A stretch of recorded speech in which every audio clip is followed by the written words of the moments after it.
Welcome, everyone, and thank you for coming out this evening. I know that there are exams for some of you coming up and past, and some of you just came out of an exam, I think. So it's great to have you all here. So we're going to be turning today in Uprising 613 to Foucault, Foucault's writings on Iran, and what it was exactly that he saw there. Before I start, I did want to say, though, and that's you have a piece of paper on everywhere on your chairs and at your table, that yesterday I got a call from the Alabama Supreme Court, and they set an execution date for my client, Dole Ham, for February 22nd, 2018. So I just wanted to ask you to possibly get involved, share the information, possibly write to the governor of Alabama, Kay Ivey.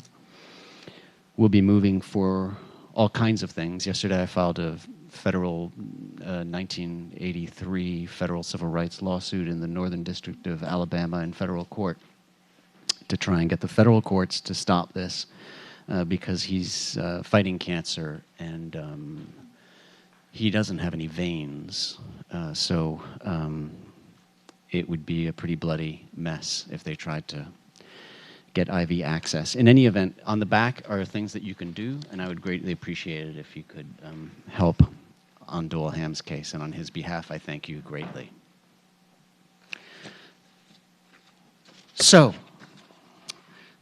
Foucault's relationship to uprising.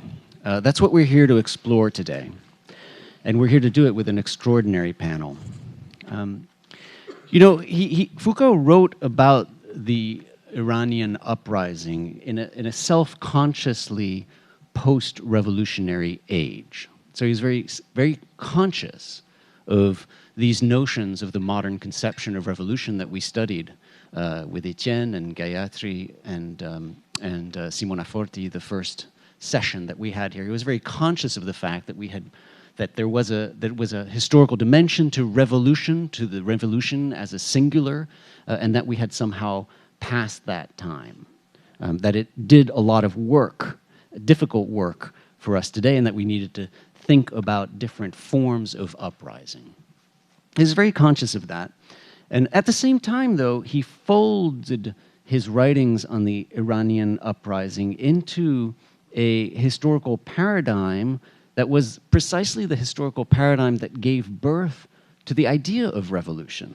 And so, in that sense, he folded it into this, this paradigm from the Middle Ages of a spiritual awakening and a conception of history that had an idea of the possibility of a revolution here on Earth, okay?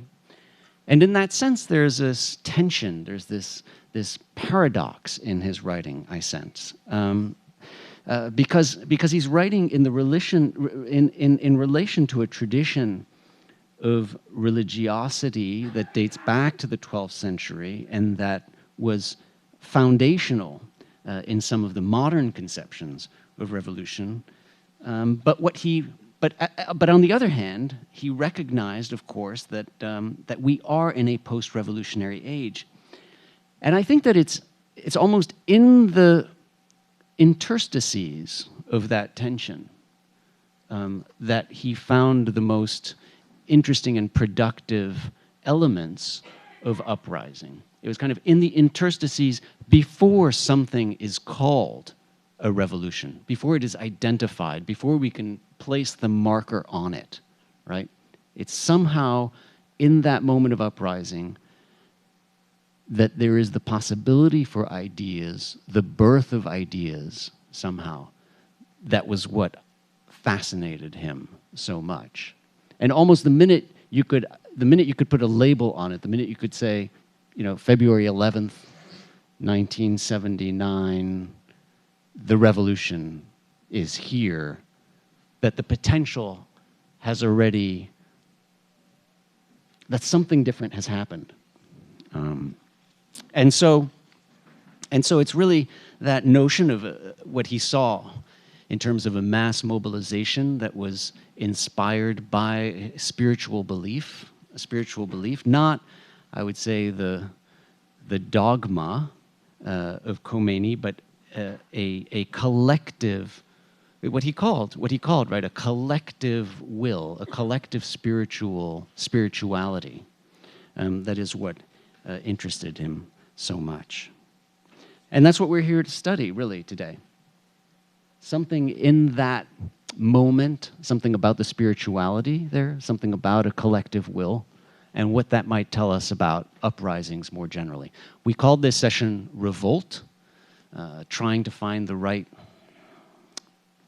word to capture a particular modality.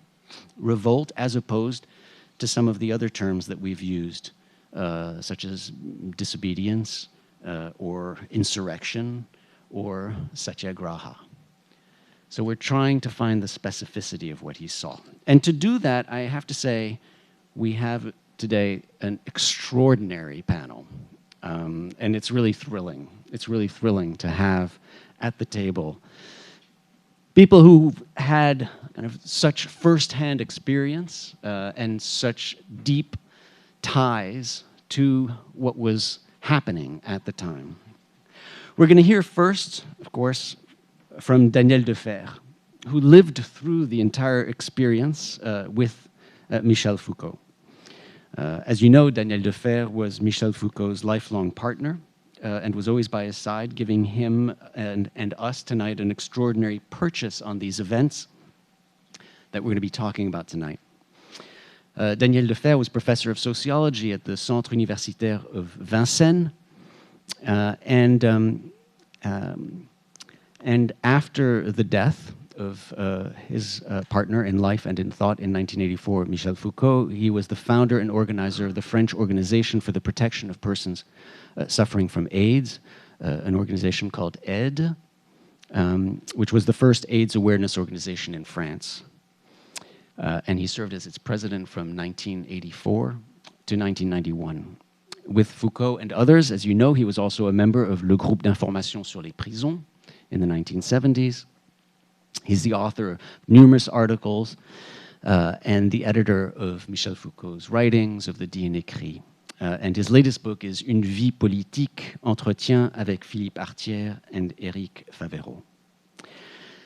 Now, after Daniele Defert presents, we're delighted to welcome back Behrooz Ghamari-Tabrizi, who, as you will recall, intervened last year during the last session of the Nietzsche 1313, which was focused on Ali Shariati.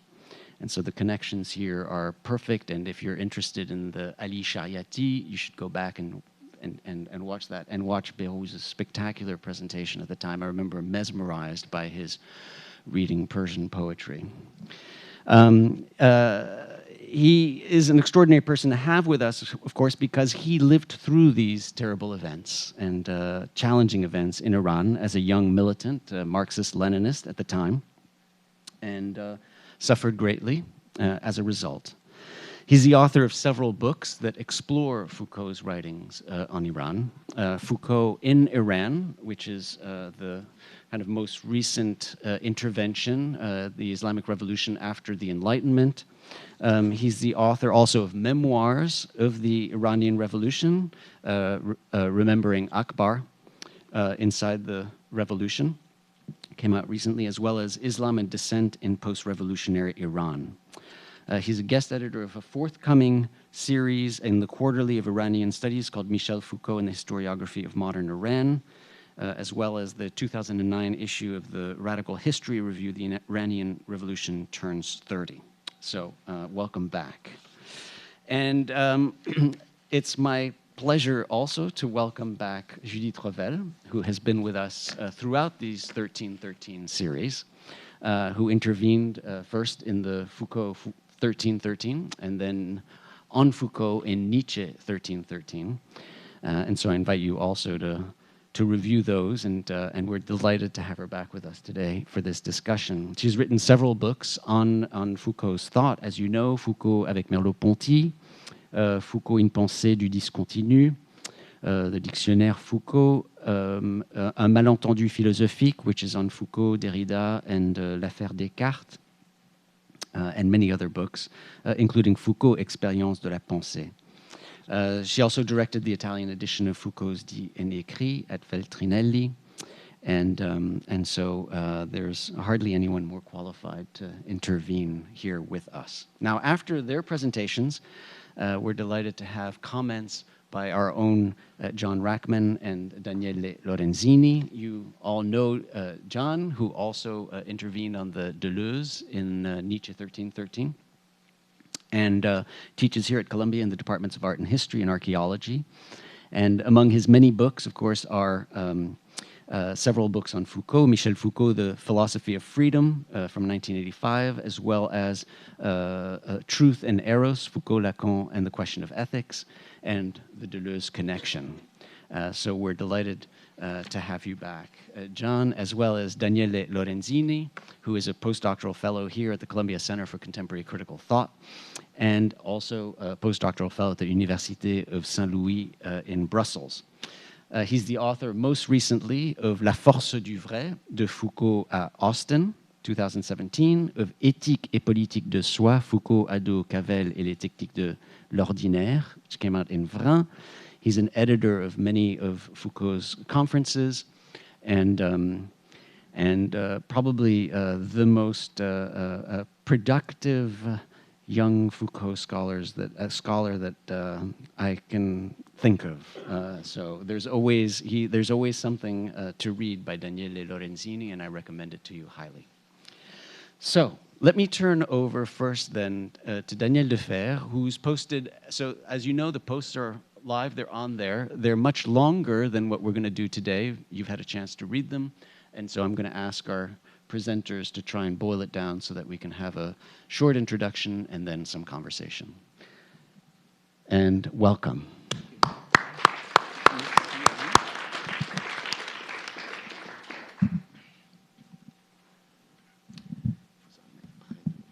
Oui, je vais essayer. Good night. So I have to abridge. It will be difficult because it was a long story. At first, I refused to speak again of Foucault's paper on Iran because it has been such a painful history for him. It has been misread, misinterpreted until the end of his life. And so he did not speak much about this experience. So, and there are so many stupid books published about. So I first refused, but Bernard Harcourt sent me your book, Behrooz, and I was enthusiastic. So it was the first time I was reading a very subtle, clever book, very well informed, with a lot of events before the beginning of the events and after the return of Khomeini. I knew a lot of new facts which I never loved before. So because of your book, I accepted this meeting tonight. And you have been a Marxist-Leninist involved in the movement. I've been Maoist, and most of my students were Maoist, Iranian Maoist, Turk Maoist. So we have been linked to the events in Iran at the very beginning. In December 1977, one of my students departed and told me every 40 days, pay attention to what will happen in Iran. So from December 1977, we started to look after Iran events. And you know, amongst my students, I have some friends of the children of Ayatollah Taleyani, the grandniece of Dr. Mossadegh. So we were surrounded by Iranian people. So it's really for me an emotional event as well.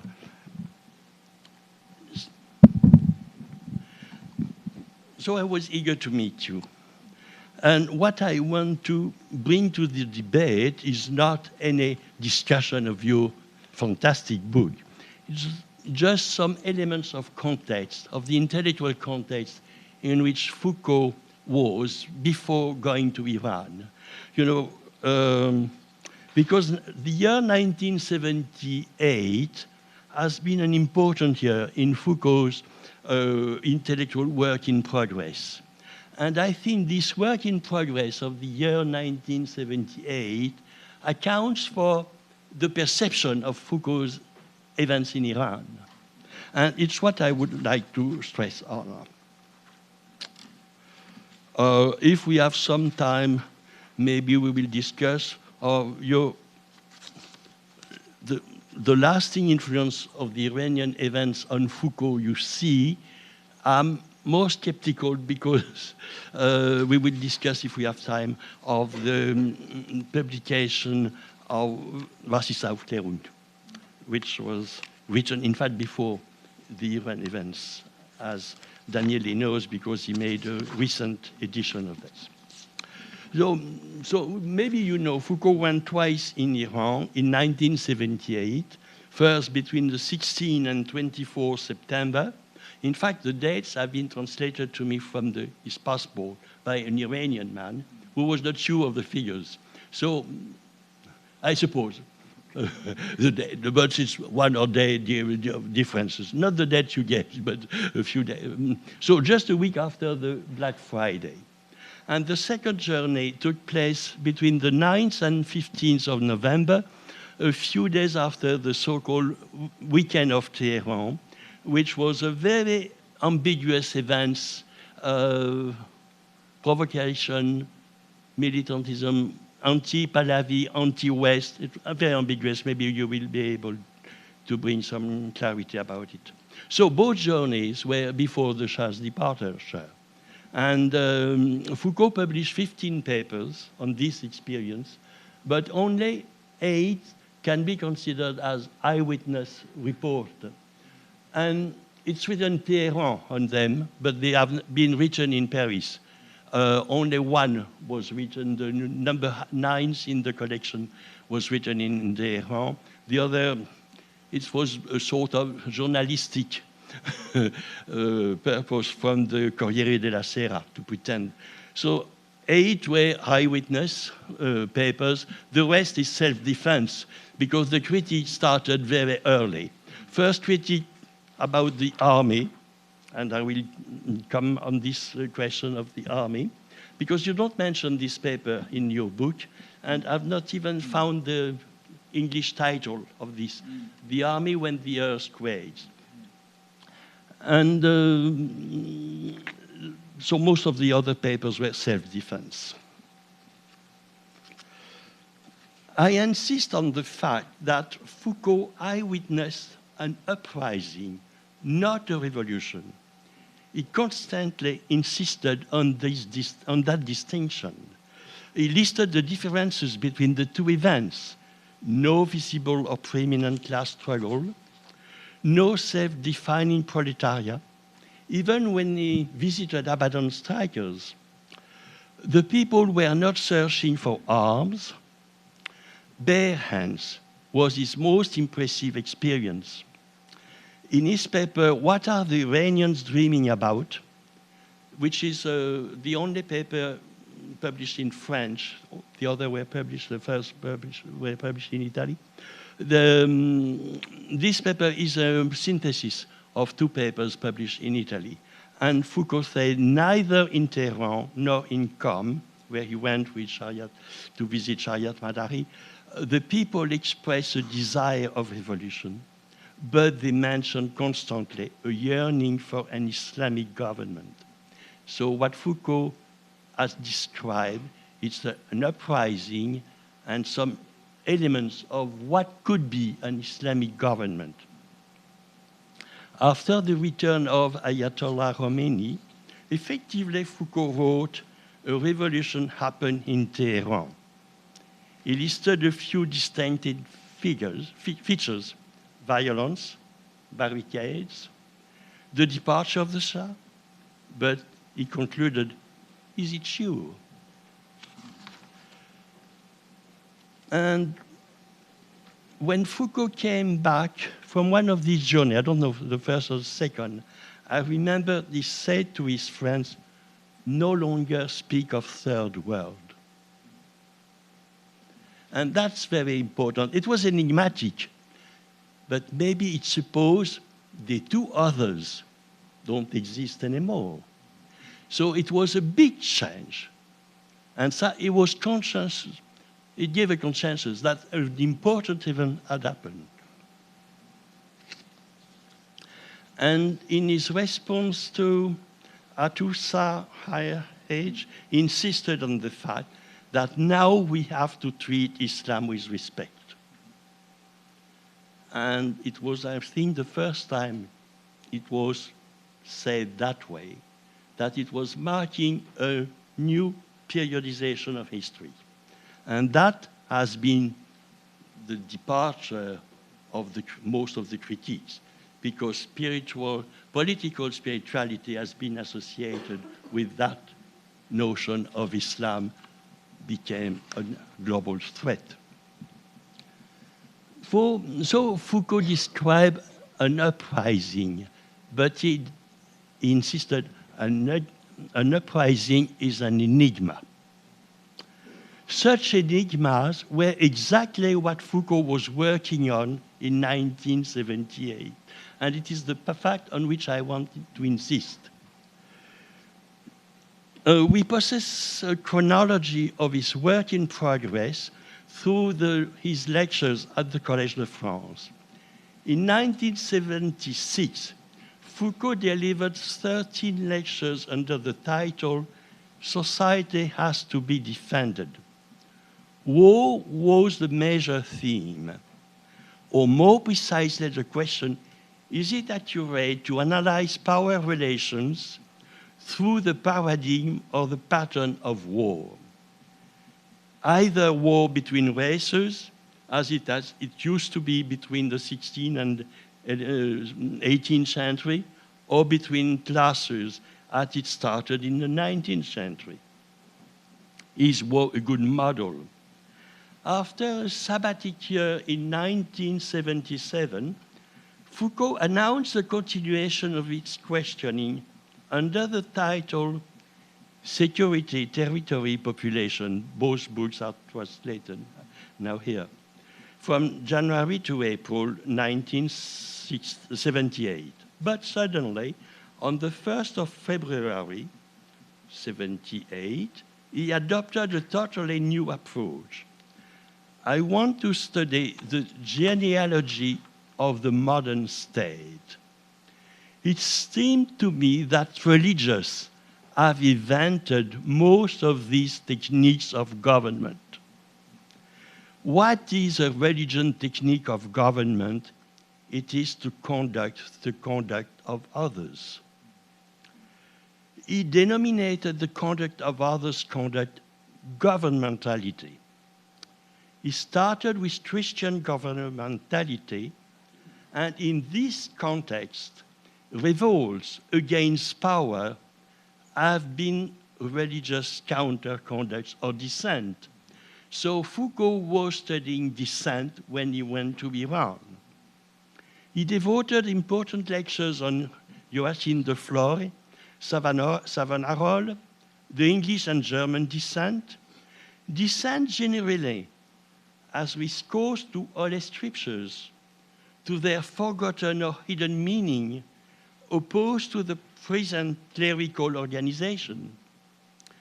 Foucault absorbed quantity of reading on dissent between 1977 and 1978, but devoted only 1 month to read about Iran when he decided to start his program of journalism after the burning of the Rex cinema in Abadan in August 1978. Between August and September, he read Paul Vieille, one of the best French specialists of Iran, and the introducer, a translator of Ali Shariati in France. Very few articles were translated, and they were translated by Paul Vieille. Foucault had read Henri Corbin, because he knew Corbin since a long time as a translator and interpreter of Heidegger, and also for his work on Shiism. Massignon, I'm not sure. You mentioned his reading, his possible reading of Massignon, but Massignon was one of the closest friends of Dumézil, and Dumézil was really the intellectual mentor of Foucault. So he may have got information, but I can say nothing about it. I would insist on the first article, The Army When the Earth Quakes. It shocked immediately the boss of the Corriere della Sera, who called Foucault, asking him to change his conclusion. What was the conclusion? The army will not make the decision. The decision will be made by Islam. And he insisted on what he has noticed, the beginning of fraternization between soldiers and the population. And I remember the boss of the Corriere della Sera on the telephone, but there are 4,000 dead people killed by the army. Foucault said, no, that's not true. And you give the figures, which have been quite long to get. It's 88, yes. So Foucault insisted to keep the conclusion of his article, the army will not make the conclusion, because there is no national army in Iran. The army has been used as a police. The army is divided between different bodies, totally articulated to very sophisticated technologies. And there is no real communication between the different bodies of the army. And what is between the soldiers and the people? One thing, Islam. And that Islam will make the conclusion. That was written in September 78. And for me, it was the important first article of Foucault, because from that, the consequences was visible.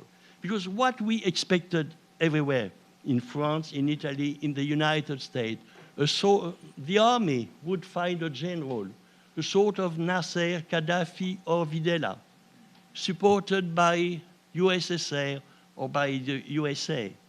And for Foucault, the monarchy was finished and the army was not the conclusion, the solution. I remember that I told you the boss of the Corriere opposed to this, and the France Observateur, the newspaper, the magazine very close to Foucault, they sent Guy Sidbon to check. And Guy Sidbon wrote an article, said, no, there are good news. There will be a constitutional regency with the Shah Banu. And Foucault laughed and said, those people have a dinner with 3 officials and they believe it is an investigation. So I wanted to remind this, the army opposed to the religion, what was exactly what he was changing, the paradigm he was taking to analyze politics.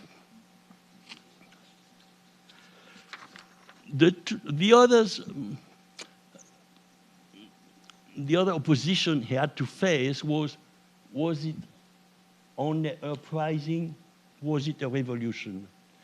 For Foucault, I think if we read, I made a development, you will have the papers, that revolution has never been important in most of books of Foucault, because you can see Madness and Civilization, The Birth of the Clinic, Discipline and Punish.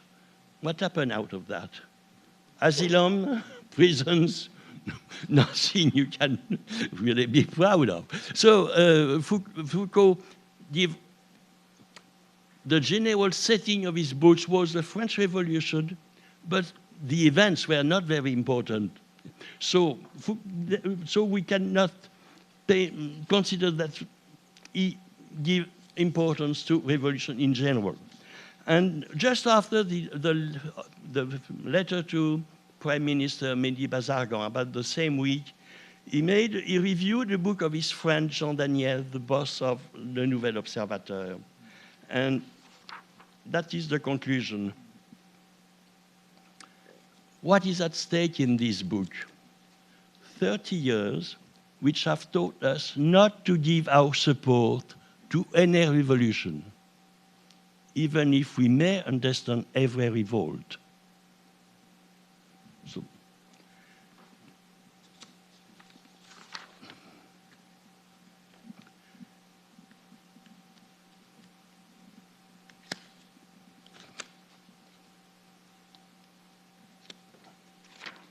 yes, I think you can read this. I will not develop, we have to discuss. So I would insist on the two important meetings Foucault had in Iran. The first meeting was, I think, where Foucault received his first lesson of Shiism from Grand Ayatollah Shariat Madari. In your book, Behrooz, you present him as one of the three major ayatollahs in Iran, a quietist. You don't insist much about his role. I thought quietist was ambiguous. I mean, my French understanding of quietism is different. For Foucault, Shariat Madari exposed Shiism as a dissent. At least it's what Foucault understands from Shariat Madari. Political power in Iran had been exerted by depraved Arab caliphs, whereas Shiism fashioned itself as a form of counterpower. It's what Foucault brought back from Shariat Madari, the meeting. Religion had to exert a critical advisory role. The clergy had to interpret the law while waiting for the return of the hidden imam. Shariat Madari did not anticipate nor admit an assumption of the political power by the mullahs. And he was discarded as soon as Khomeini came back to Iran. So the impression Foucault brought from Shiism was it was a dissent. You have written on dissent. Maybe we can give light on that.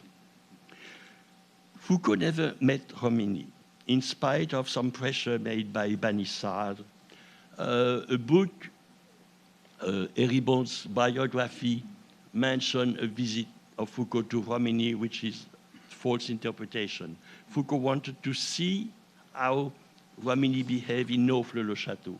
So with François Ewald and Antoine Lazarus, they drove to Neauphle-le-Château just to look at Khomeini crossing the street every day at the same hour, to sit in the apple tree in a garden to receive the Iranian flooding from all over Europe, to discuss or to meet him. But Foucault never met him. During his first stay in Tehran, Foucault received a mysterious message in his hotel. I would like to expose our project of an Islamic government. A limousine will pick you up tomorrow evening at 8 p.m. at your hotel. I require the greatest carefulness. Foucault, honestly, thought it was a savage. So he gave instruction to Thierry Wetzel, who was his secretary. You have his photo in your book. If after midnight you have no news, alert some friends. A very polite man, about in the age of Foucault, was waiting for him in the suburbs of Tehran. Monsieur le Professeur, I was your student in Hamburg. I'm close to Ayatollah Khomeini. I'm able to explain you our program. I think this conversation is the second part of the paper entitled, What Are the Iranians Dreaming About? It describes an Islamic government. Foucault does not name his interlocutor, but he mentioned une autorité religieuse who exposed him the project. In this part of the article, Ali Shariati is mentioned. I suppose the name of Ali Shariati was pronounced by his informant. I don't remember if Foucault gave me the name of this person, but 3 years later, the press announced the murder of some members of Khomeini's government and presented some picture of people assassinated. And Foucault said, oh, this one was my student in Ambu. It was Ayatollah Beheshti. You knew that? I've heard of it. You heard? Yeah. Because I wasn't sure. Yes.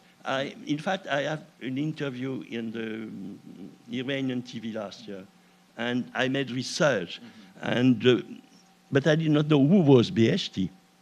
And the filmmaker said he was the left of Khomeini. Was it? You present Beheshti as one of the founders of the Islamic Republic Party, vice-chair of the Constitutional Assembly. He advocated the issue of women's right to run even for every elected office of the government, including the office of president. But the film team told me it could have succeeded to Khomeini. I don't know. They presented as someone very important in the environment of Khomeini. And he's the one who gave the second lesson, but no more on Shiism, but of Islamic government. And you have the description given in the article I mentioned.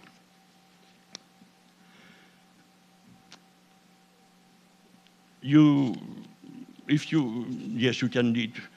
He said it will benefit of the network of the Islamic institution. The description of Islamic governments, Foucault said, it was very clear. I was not reassured. So his skepticism started even with the first description in September 78. It is during this, it is in the synthesis of this meeting with the second religious authority that Foucault used this expression of political spirituality. I think it was in the enthusiasm of the discussion with Beheshti. But this political spirituality does not mean religion. It's courage. It's facing death. It's risking one's life for values. He used this phrase a second time when he spoke of his Tunisian students, and they were Marxists. And he said he was impressed by their political spirituality. They were risking their life and 13 years of prison. So it's evident it was not a religious significance, but a political. And you have to notice that in most of the writing of Foucault, there is an aspiration of another life. It can be militantism. It can be asceticism. It can be an artistic life, but it always under the concept of another life. And I think that's a sort of essential dimension of most of the work of Foucault.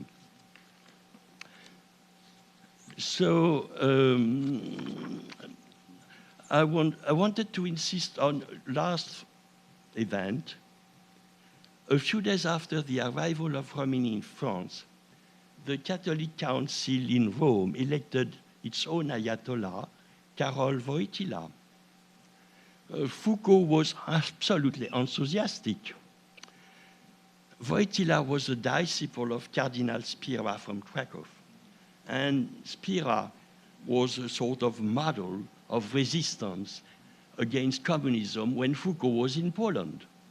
And he engaged himself in supporting Solidarność, was a Christian trade union against communism. So you see, uprising and not revolution was essential in Foucault's enthusiasm and analysis. And I think we have to depart from that point. Thank you.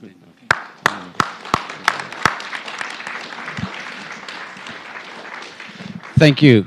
That was remarkable. You brought so many elements on the table and so many insights and so much historical firsthand knowledge. For the students, I think there was one point in there that was so important, and I just wanted to emphasize quickly before we go to Behrooz, is this notion that that the turn to spirituality or religious ways of governmentality, the argument was that it basically began as a questioning of the Civil War matrix, right, which was from 1973, I mean, punitive society, 74, 75, 76, this model that social relations of power are built on a model of civil war, that he'd already kind of started to think differently in 77, 78, and that therefore, basically, the Iran writings fit in a longer durée of being precisely about looking at a different form of governmentality, looking at dissenters, looking at religious dissenters as forms of resistance and religion as the conduct of conducts, right? But so that it would be a longer arc, a longer durée from 77, 78, of which then Iran would have fit as a piece of that, right? Which is a really fascinating thesis. Okay, Behrooz? Okay, thank you so much.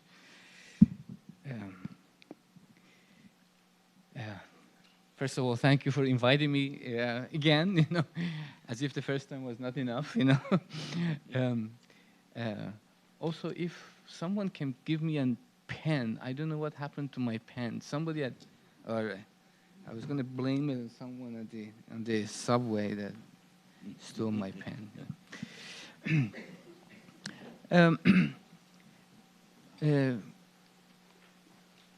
I truly don't consider myself a scholar of Foucault, and I want to highlight this to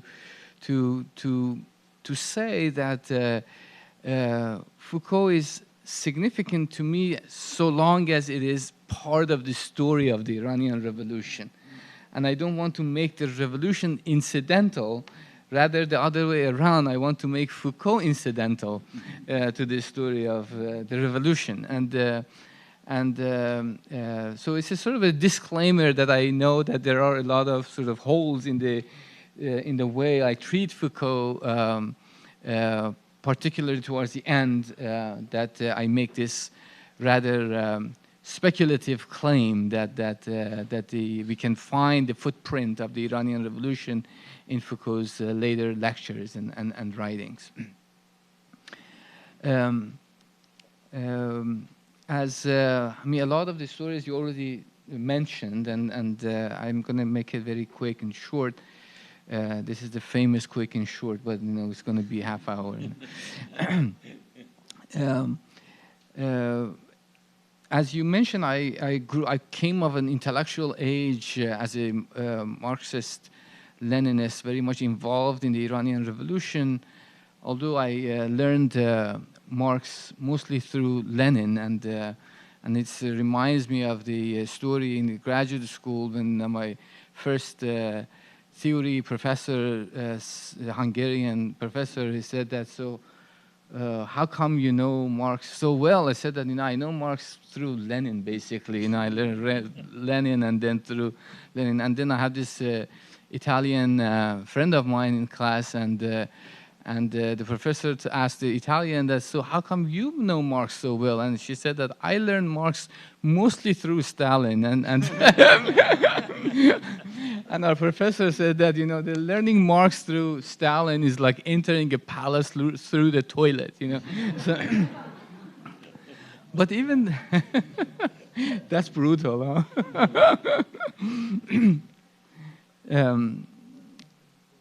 From now, I sort of, you know, I don't want to talk about that. In the French context, it would have a totally different meaning if you start talking about Mao. But when I truly remember, and when I was reading the very first time this introduction to Marx's preface to the first volume of Capital, where he says that the country that is more developed industrially only shows to the less developed the image of its own future. You know? And I was always puzzled, you know, I was 16 years old at the time, but nevertheless, I was puzzled. That was my teenage crisis, you know, like, so how is it possible to go through this revolutionary movement knowing that the end of it is already clear, you know, and I thought that, you know, somehow Marx, who is the theorist of revolution, is denying the revolutionary agency of us, you know, and of course, you know, Lenin became more important because at least through Lenin we could understand that, you know, there is a shift that has happened in the question of world revolutions, you know, and of course, you know, again, we mentioned earlier here that Foucault was reading Ernst Bloch at the time, and later when for the first time I started reading Bloch's The Principle of Hope,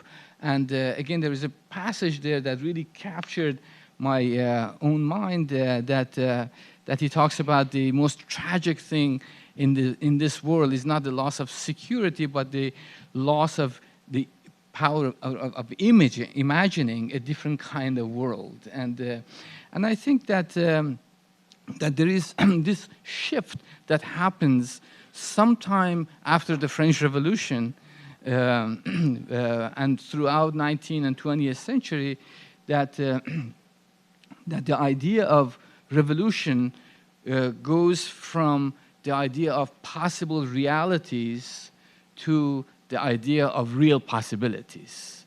You know, it's from something that you understand yourself to be at the moment of novelty to understanding a very pragmatic concern that what is possible, not what kind of realities are possible, but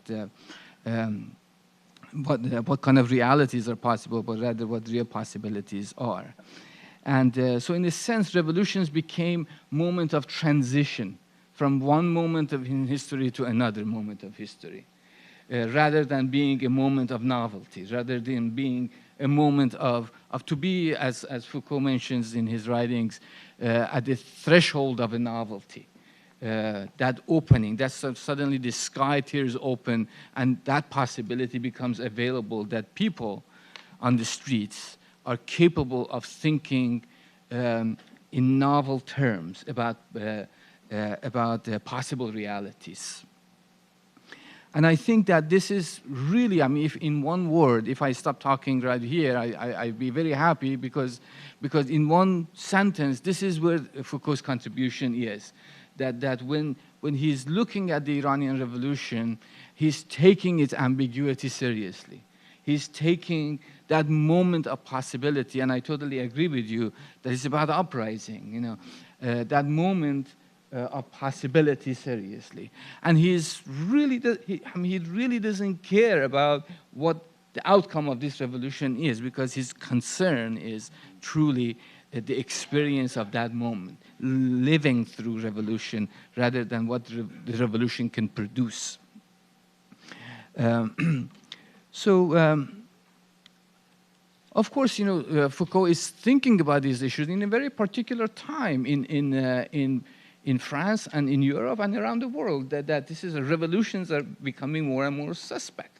I mean, this is a time that there's a conversation about the end of revolutions happening. While, I mean, it's also a very interesting curiosity to me that while this Iranian Revolution, which by the way is the more populist revolution in world history, I mean, these social historians that sit there and calculate how many people actually participate in revolutions, I mean, I respect them a lot, actually. I don't do that, but some people do that, and by far, Iranian Revolution was the most populist revolution in world history.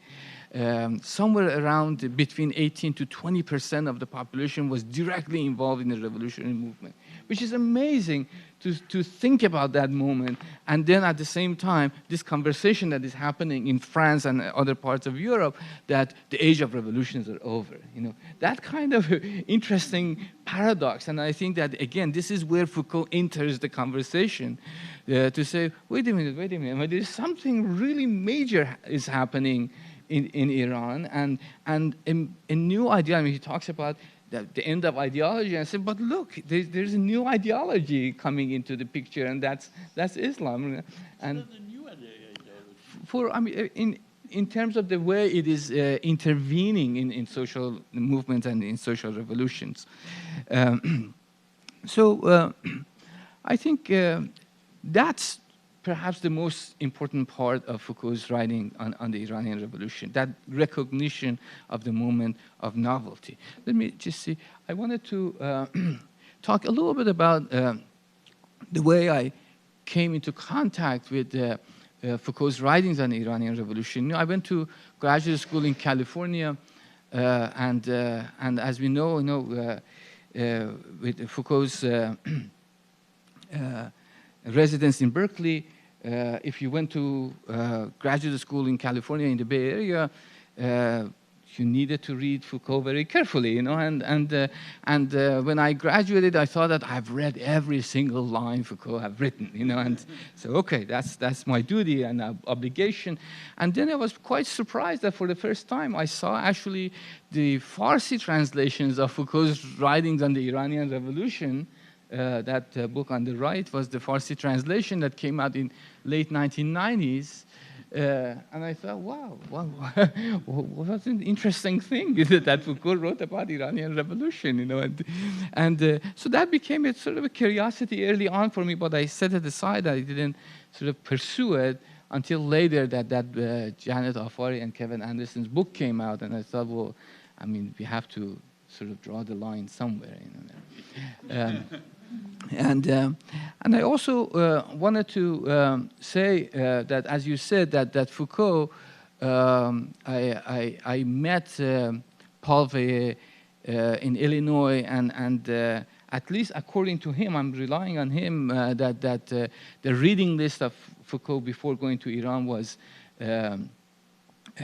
Massignon, particularly his book on Mansour Hallaj, the 4-volume. So 4-volume, this is amazing work of mystical writing, and there is an abridged version. I put the abridged version there. For those of you who don't have time for 4 volumes, this abridged version would do it.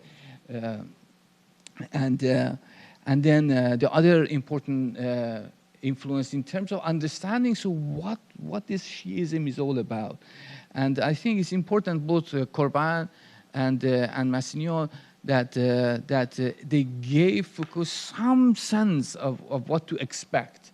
And you see that sense in his writings when he talks about Shiism in Iran. And I mentioned this in the book, that kind of understanding of Shiism as dissent, that kind of understanding of Shiism as in constant perpetual reproduction of itself, sort of did not allow Foucault to see the institutional, formal, legal, juridical part of the religion.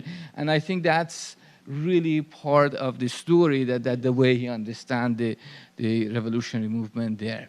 The other thing that is important, of course, I wanted to show you this picture because I was very happy that I found this picture that Michel Setbon had. This is Foucault arriving in Tehran airport in 1978. Yeah. I found it by accident. I was teaching a class on modern Iranian history, and I was looking for my class to find pictures, and suddenly I saw this picture there, and said, where did that come from? So I found the photographer, and I asked permission to use it in the book, and he was very generous, and he said, of course.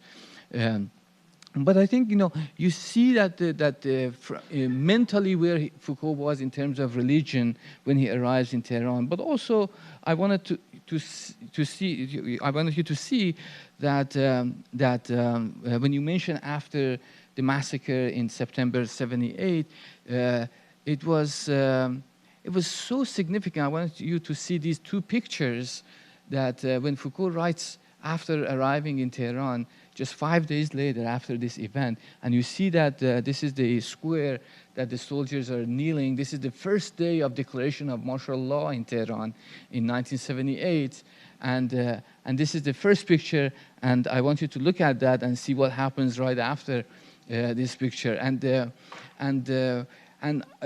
I wanted you to see this to have a different kind of appreciation when Foucault writes about that. He says that we arrive in Tehran, and I thought that we are going to see a city, drowned in fear, but the only thing we saw was the absence of fear and courage on the streets of Tehran.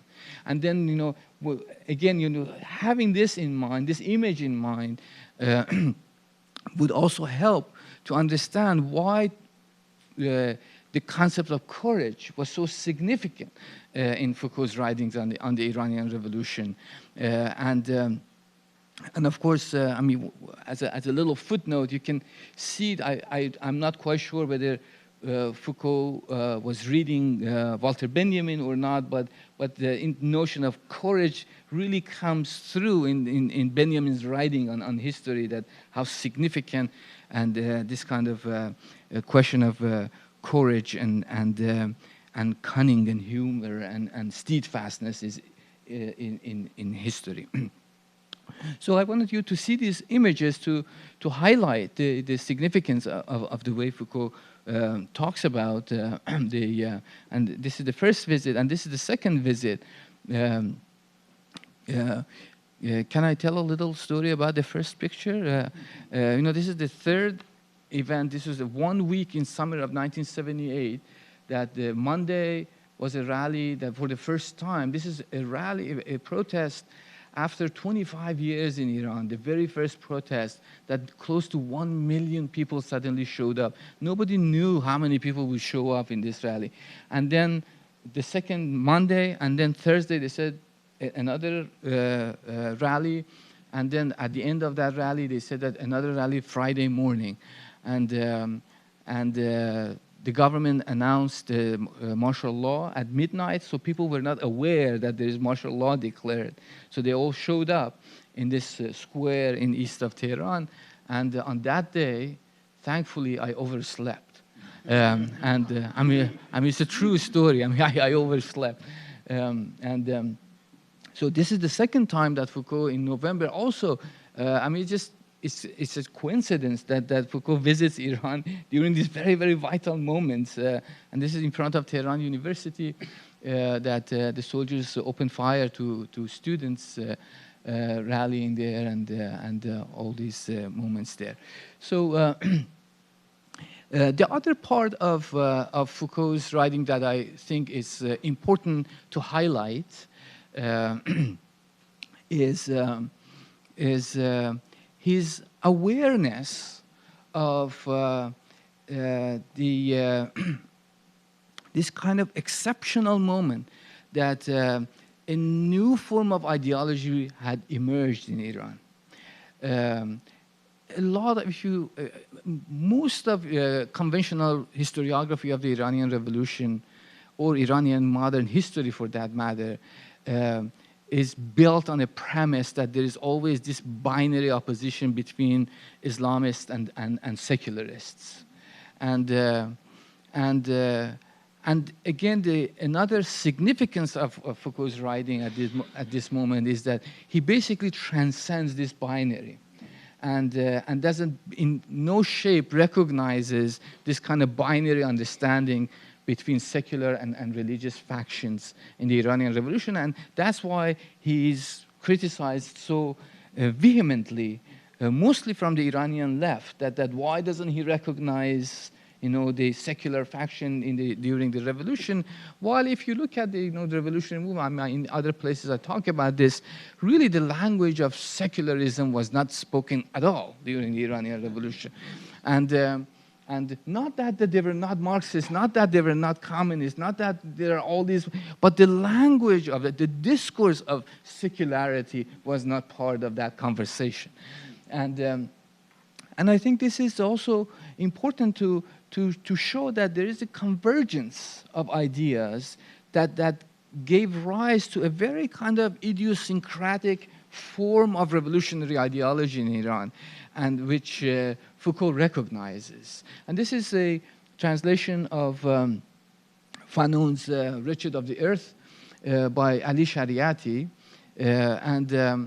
I say this because, you know, again, if those of you are more familiar with the Iranian historiography of Iranian Revolution, Ali Shariati is recognized as the ideologue of the revolution, and this is supposed to be the Islamist ideologue. But of course, you know, he's so widely read and of course, very much plugged into this kind of intellectual milieu, mostly from Paris back to Tehran, and excuse me, and since I'm showing these things, I thought that you also might enjoy that, to see that little document there I found in the archives, that a letter of Savak agent who's monitoring, surveilling Shariati at the time in early 1970s. And this is a letter he writes to his boss, and said that our agents report that Shariati is busy translating Frantz Fanon to Farsi, you know. This is a very interesting little anecdote there. Of course, it's not only the Islamists who are sort of exposed and to sort of different kinds of anti-colonial liberation Marxist ideas, but it's also Iranian Marxists, as I said, that when we think about Iranian communists or Iranian left, that they also have. Can I drink this water, or yeah, because I was just about to talk about Imam Hussein, because Imam Hussein died of thirst, and I'm just. Thank you. This is also just an example, and many Iranian scholars don't take these moments very seriously, but I do, because I think it's very, very important to understand that also Iranian left was a very Muslim left. Again, not in terms of the way they articulated themselves, but in the way they understood their own revolutionary ideology. And this is a moment of the last defense of this Marxist journalist and poet in the court, and the last defense, which was actually broadcast in Iranian TV. And I was 13 years old at the time, and I thought to myself at that moment, when I saw this man standing up like that, I said that I want to become him, you know, like.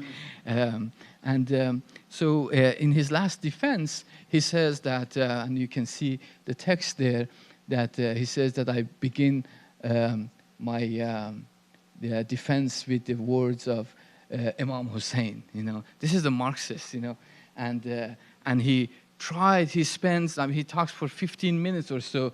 Out of that 15 minutes, 10 minutes of it, he tries to prove that you know, he learned socialism first from Imam Ali, and basically Imam Ali, when he talks about that the building of palaces, and that the cost of building these palaces is the same thing that Marx talks about, the accumulation of wealth on one side and you know, the misery of others on the other. So he tries to prove the affinity of Shi'i Islam and Marxism. You know, so we see these both sides of this kind of. That's why I said that this is kind of an idiosyncratic kind of idea that is emerging through this revolutionary movement.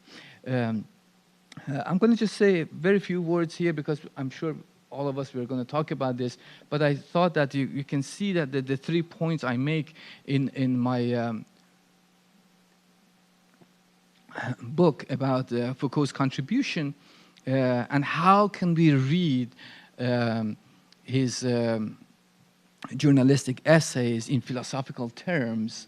And I thought that, you know, this is one is a critique of teleological history, and I think that he so effectively uses the question of ambiguity of revolution and advances that ambiguity into a critique of teleological history.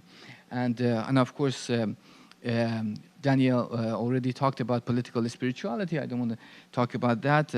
I'm sure Daniele there also has something to say about political spirituality at the end. No? Okay.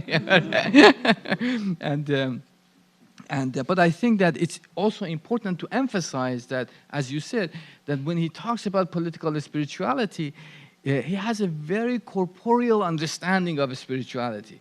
And it's a sort of a very interesting sort of Foucauldian inversion that he's talking about the body liberating itself from the prison house of the soul, not vice versa. And he's talking about fearless action or fearless speech, you know, that kind of sort of spirituality, which is quite corporeal. You know. And of course, I say this and I end here, about the question of, is it useless to revolt?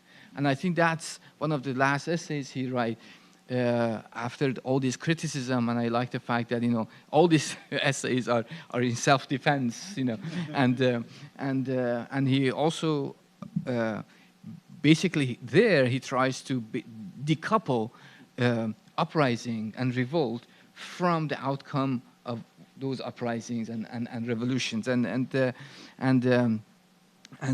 so I think that's also a very important element of Foucault's writing on this kind of decoupling of the revolution from the uprising or the outcome of the uprising. And I'm going to, can I just read a single poem and then I end, because I can't be here without reading a poem. You already knew that, right? I'm going to read in Farsi and then translate it. Because I think that's a very, very important part also of this kind of Persian mystical understanding of how to live in the moment, and not in the New Age form, but rather going through the suffering of it in a very serious way. The contemporary, the poet Ahmad Shamlou writes at the beginning of one of his poems, he says, "Dar yeki faryad zistan, parvaz osyani fawwarei ke khalasiyash az khak nist va rahایی را تجربه می‌کند." در یکی فریاد زیستن، پرواز اوسیانی فواره‌ای که خلاصیش از خاک نیست و رهایی را تجربه می‌کند. And said, to live in a cry, the rebellious flight of the mountain that cannot escape the earth and is simply trying deliverance. And I end there.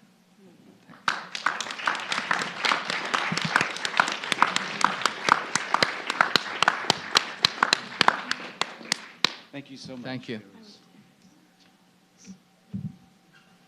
Can we stop that? Or?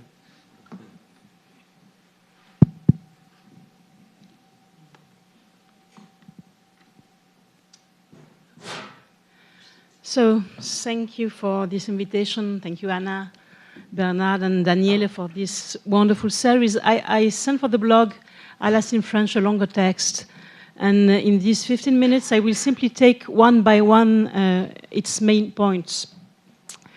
Paradoxically, my goal is not to go into the details of the Iranian Revolution, but to understand what kind of reformulation took place between 1979 and the last text of Foucault, especially the lecture course, The Courage of Truth, and the two comments on Kant in 83 and 84.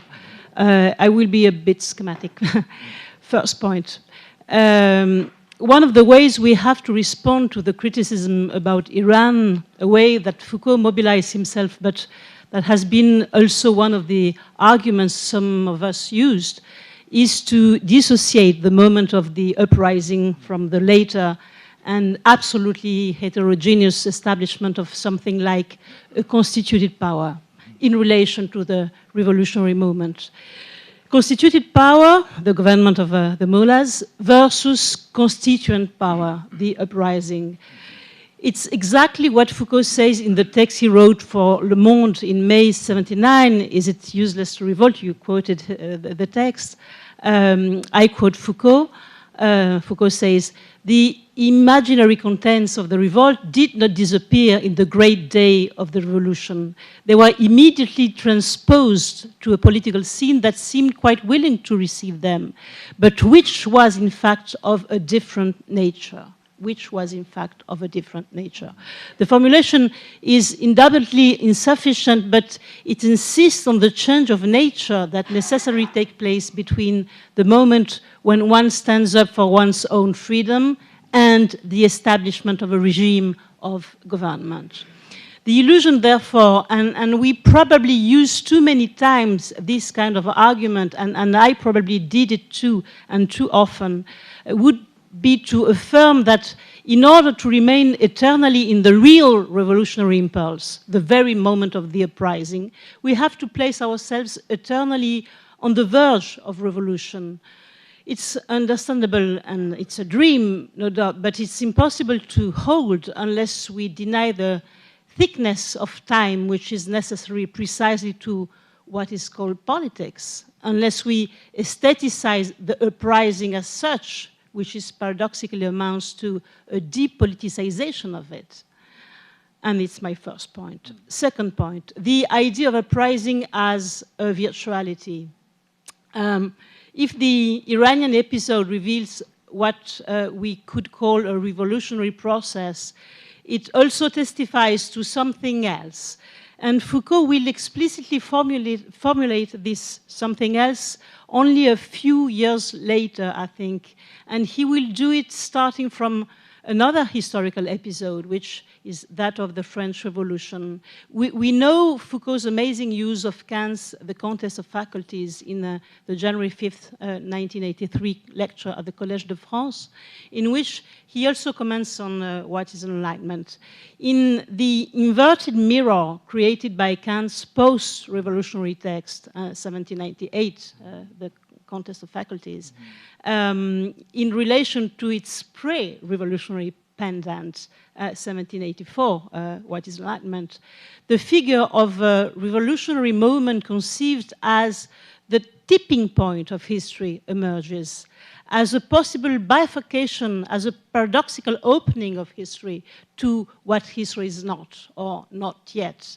While What is Enlightenment was a reflection on the way in which both times and human beings finally major, join to maturity, the Contest of Faculties displaces the analysis and operates a disarticulation of the revolution, the event as such, in relation to what the revolution also testifies to, the ability of human beings to make history take a new course, to make its overflow from itself. And for Foucault, this overflow, this exceedance, is always present in history as a virtuality. History contains in itself the paradox of its own openness to what it does not contain. Virtuality is not here a kind of latency that would require a kind of actualization. It's, on the contrary, the possibility for human beings both to transform the real and to inaugurate it.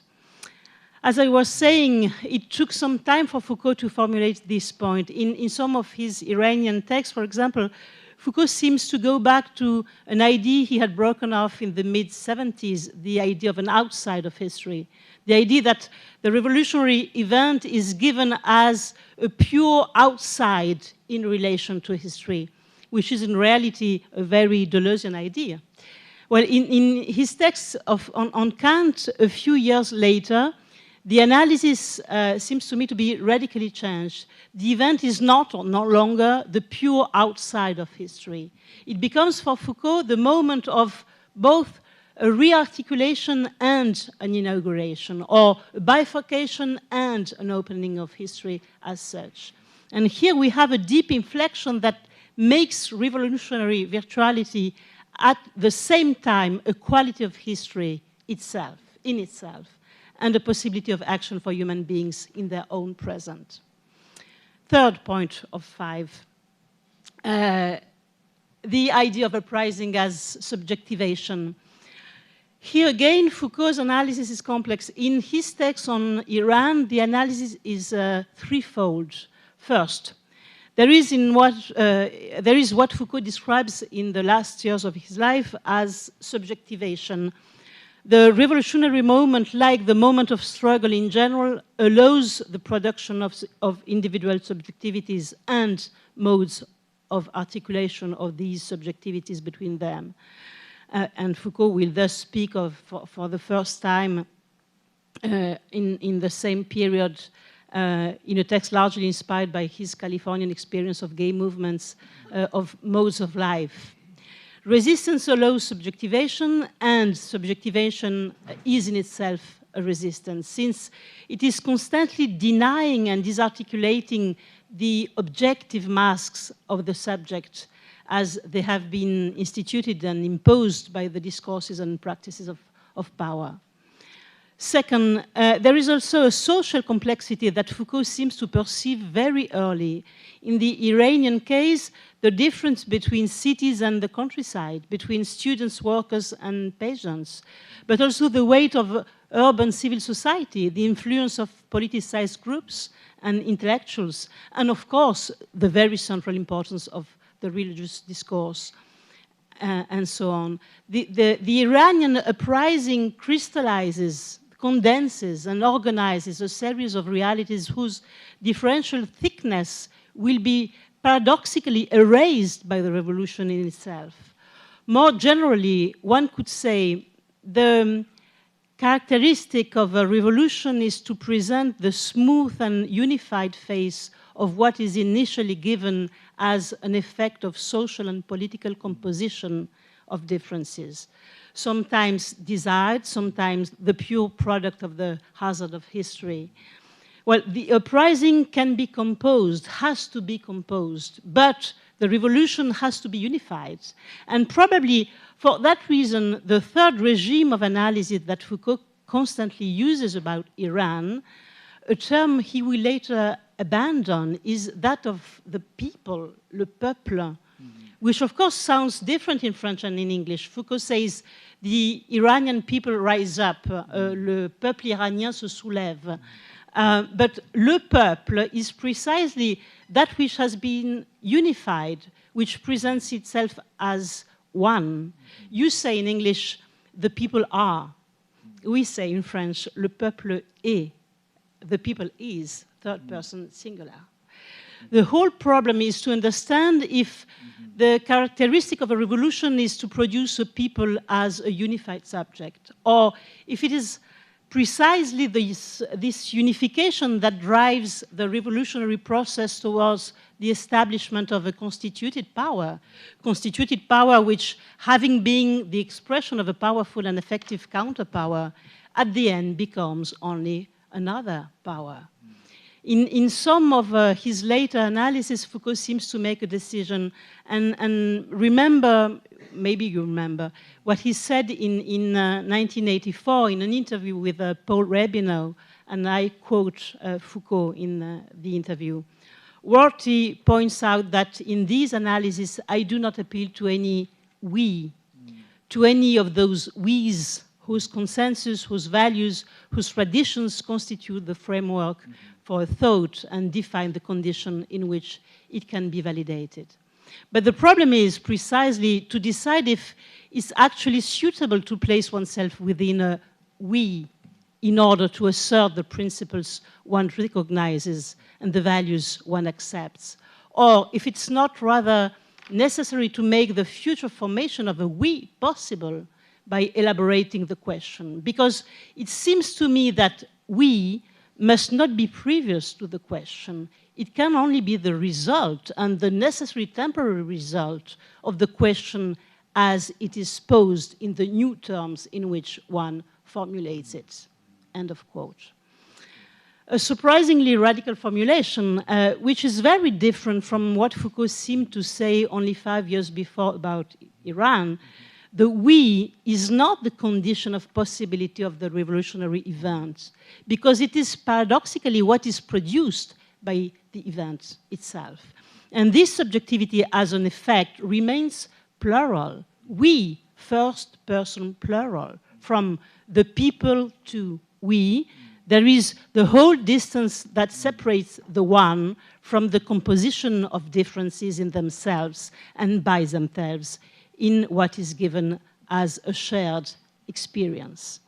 Fourth point, the idea of uprising as a risk, as an exposition of oneself, as an affirmation of courage. The risk is certainly twofold. Every revolution puts at risk its actors in that it exposed them. But in itself, it runs also the risk of betraying itself or to lead to the establishment of a regime radically different in relation to the original uprising. Leaving aside this second aspect that I already addressed, I'd like to say something very short about the first aspect. The very first risk, the risk of exposure of one's own life, is at the heart of Foucault's analysis of the Iranian uprising. I quote different texts, to play one's own life and one's own death. Or, for example, in the beautiful interview with Fares Sassin in '79, the choice of a possible death. Or, I prefer to die today by raising up than to vegetate under the power of the master of which I am a slave. End of quote. Everywhere, as a non-symmetrical lining of voluntary servitude, or as a denial of the choice of the Hegelian slave not to risk his life, there is the enigma of all those who decide to expose their own existence. The evidence is some human beings stand up and expose themselves. It requires courage. The courage that Foucault constantly reworks in his last lectures at the Collège de France, and of which the cynics' scandalous incarnation of another regime of public exposure become the amazing example. Every uprising, even if tiny, requires an immense amount of courage. The revolution is only one of the modalities of the uprising. And in the astonishing post-cynical genealogy that Foucault sketches in 1984, and Daniele was referring to the text in the February 29th lecture, we measure precisely the extraordinary diversity of possible uprisings. All of them have in common the desire to experience a different life and not another life. In French, une vie autre and not une autre vie. Retrospectively, the reference to Ernst Bloch's principle of hope, by which Foucault begins his interview with Fares Sassin, digs the difference between spiritual aspiration, and Foucault explains, I quote, the perception that the reality of things is not definitively established, but that there may be within our own time and our own history an opening, a point of light, an attraction that gives us access in this world to a better world, end of quote. So the difference between this spiritual aspiration and the religious aspiration to another life after life, that is to the reaffirmation of the transcendence that asserts another life against this life. To be courageous means to affirm that the reality of things is never definitively established and that there may be from the very inside of history, from the very inside of our world, the possibility of a difference. We have to take the risk of practicing this difference. Fifth and last point, if I have 2 minutes.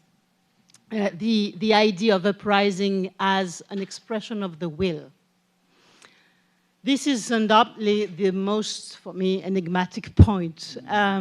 Exposing one's own life involves something like a decision. This modality of the will, which is thus presupposed, becomes more and more insistent in Foucault's analysis, even if he never explained it fully.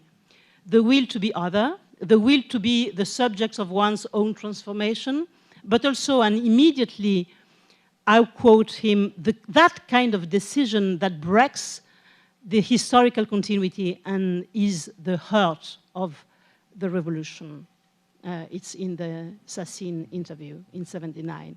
And again, in the same text, precisely about the recourse to this astonishing notion of the will, then there, you know, I will not be able to tell you much because I have a slow mind, Foucault says.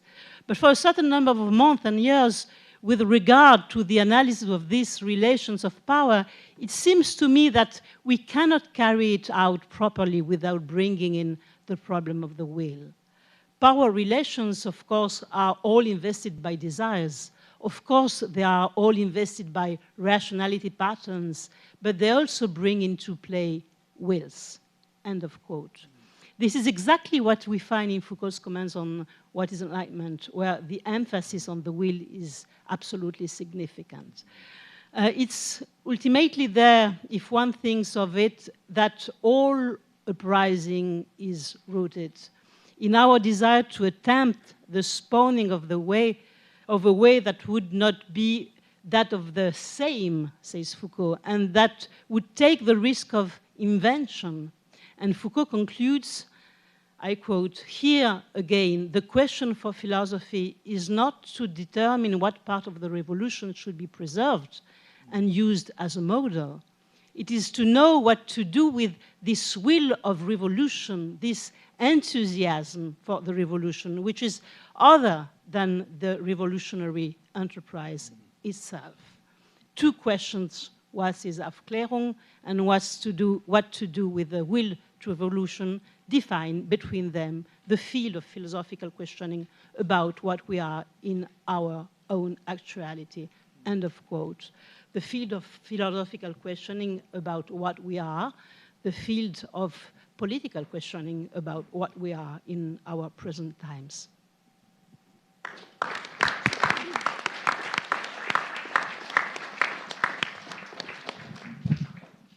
All right. So, so we're going to have we're going to start the conversation now with two comments. First by John, and then by Daniele, and then a few more comments before coming back to our three presenters. So, John, why don't you start? Well, it's an honor and a great pleasure to take part in this extraordinary discussion. I'm sorry. Just talking to the mic.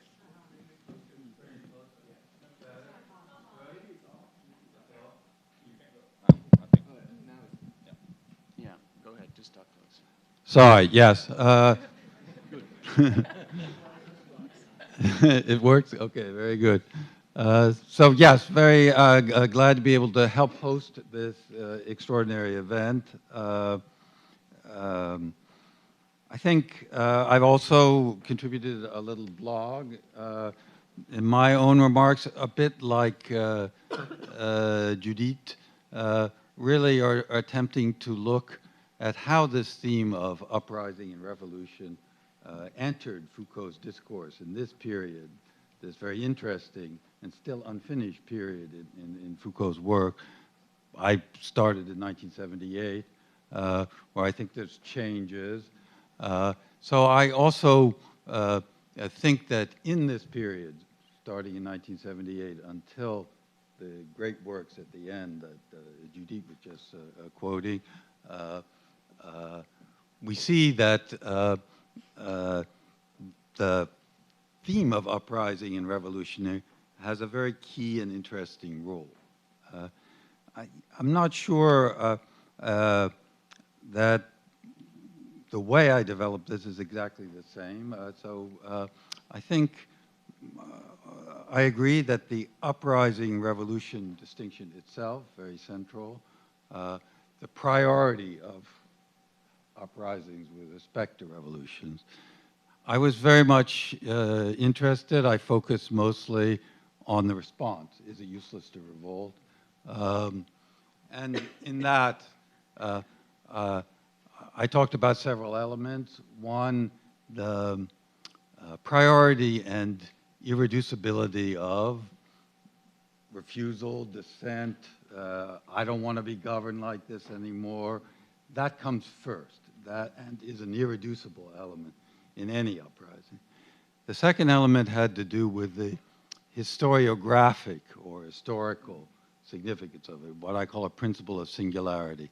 For that, I found very interesting a discussion that Foucault had with the social historians, French social historians. That's called a table ronde of 20 May or something like that, later published in a book called L'Impossible Prison. Because it's there that he starts to distinguish these events as something that maybe are a little bit outside history, to use Judith's term, that in any case don't completely fit in given historical determinations that seem to escape from them, and therefore cause us to re-examine the frameworks that we've used before. So he contrasts this moment, singular moment, when our earlier frameworks for explaining and predicting things are themselves thrown open, with the social historical tendency to find a unique and total necessity that explains things. And this sense of novelty that comes out very much in Behrooz understanding of this, I see also as this sort of methodological issue. A second aspect of the reading that I gave myself of this, but I'm very interested now to hear everybody else's, has to do with the lectures that Foucault gave in Japan. I think, unfortunately, not all of those lectures are translated, but it's in them that I think you find that Foucault was working with many of the ideas that he would then bring to Iran. In particular, ones that has to do with this problem of political spirituality, except in the Japanese context, it was associated with Asian things, with Japan, with Mishima, with death, spiritual form, Asian spiritual forms, and silence. So the part of that that interested me was that Foucault was looking at a non-European tradition of spirituality. He wanted very much to talk with his Japanese interlocutors about that. And it's there that he says the future of thought is no longer in Europe alone, that it's will come from new relations between Europe and what's outside of Europe. So the Islamic case, the Islamic spirituality, and I guess I agree with Daniele that I was very enthusiastic to read this account of the Iranian Revolution that, as it were, reopens the whole questions of what in fact went on and what impact it had in Foucault's thinking. So these two aspects, the refusal, the way it pushes us outside of usual historical determinations, was also related to this spiritual question. I find that the expression political spirituality occurs before Foucault goes to Iran, and in particular in this discussion with these historians. So what interested me is what the Europe, non-Europe geography in this, how to think about that problem. Because it's true that in security, population, territory, Foucault is looking way back to early Christian forms of spiritual, political dissent, kind of, these counter-conducts. And it seems that at the period when he was writing this, he was also writing this great book on the pastoral power, the Christian pastoral power. And these two things in the Christian context was part of a larger genealogy in which he was trying to think or rethink the very nature of political rationality. So I guess my idea was that while Foucault earlier had connected in the Christian context this descent with a certain kind of spirituality, in this period, first going to Japan and then going to Iran, he started to move it outside the simply European framework. And what I thought was interesting about that is that when Behrooz himself says that from his point of view, what's very interesting in reading Foucault is how little the secular, religious, binary dominated his thinking, how much his idea of political spirituality didn't fit into this modern European idea, fits very much with this a sense that we're now in a situation where many non-European traditions, non-European spiritual traditions among them, need to be brought in order to understand the larger geopolitical framework in which to understand uprisings today. So let me just, I said much too much about all of this. It's all in my blog. And so I'd like to then just ask some questions. I think I agree with Bernard. It's absolutely extraordinary to have with us two people who actually lived through the events in question, who observed them, who were there as they were happening, even if they saw them from very different vantage points. And it's very interesting how the actual writings of Foucault allow for this incredible convergence between the ways each of them tended to see what was going on. But we know that what people see, how they remember what they see, can change after the fact.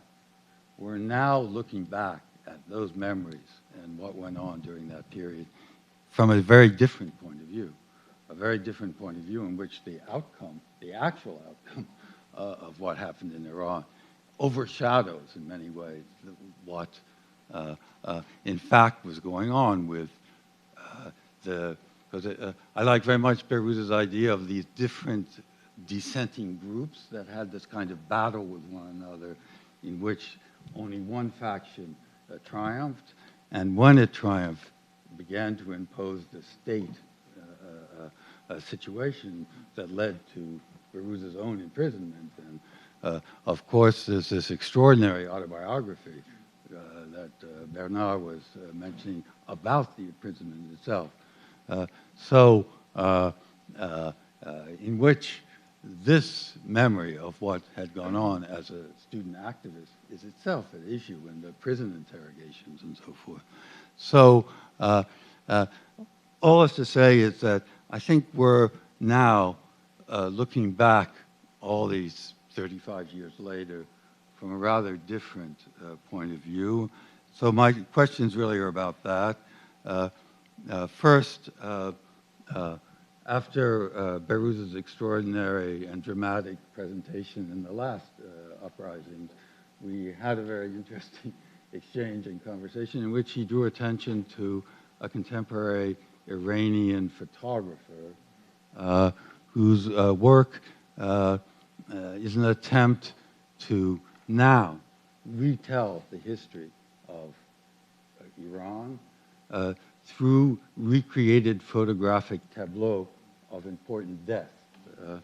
So it seems to me that that retrospective look, as well as the actual events that were going on, are important to now to link to one another. And I wondered if Behrooz could talk more, perhaps also about this work. It'd be great maybe to include it in our material so that people can see what it looks like. In how his own thinking about this period was transformed after the fact, how he looks on it now. And for Daniele, who, as we know, accompanied Foucault in so many of his travels, he evoked already Tunisia. where the problem of political spirituality, it seems, was already posed. And also Japan, in the interview in this Zen monastery that Behrooz puts as the quotation in the beginning of his book, where Foucault is saying the future of thought will be outside of Europe, is one where Daniele was there. There's an incredible photograph and it's great to see all of these pictures and to hear all this poetry as part of the story of how all of this is told. So I guess my question, or something I'd be curious about, is in these extra-European situations in which these questions were being raised, in Japan and in Iran, and we know that Daniele himself went to China during the Cultural Revolution, writing his own impressions and so forth. Whether these extra-European situations in which the problems were being raised gave Foucault a very particular perspective on the debates that were going on in Paris, and whether that non-European perspective on the events going on in Paris is now interesting when we live in a world in which the role of Europe is very much transformed. All right, thank you. Thank you, Daniele? Thank you so much. So first of all, thank you, Daniele, Judith, and Behrooz for your wonderful papers. So in the next 10 minutes, I would like to add a few comments and raise a couple of general questions. In the paper that was posted on the blog, I argue that Foucault's choice to go to Iran in 1978 was a way for him to put into practice the task of a critical philosophical journalism that aims to think the present moment, l'actualité, emphasizing both the difference it introduces vis-à-vis the past and its contribution to the redefinition of our perception of ourselves as part of this present moment, of this actualité. But more importantly, I argue that Foucault was interested specifically in the Iranian Uprising because it wasn't governed by a Western revolutionary ideology. And this is a point that has been raised several times tonight. Indeed, Foucault presented it as a mass uprising in which people stood up against a whole system of power, but which wasn't inscribed in a traditional revolutionary framework.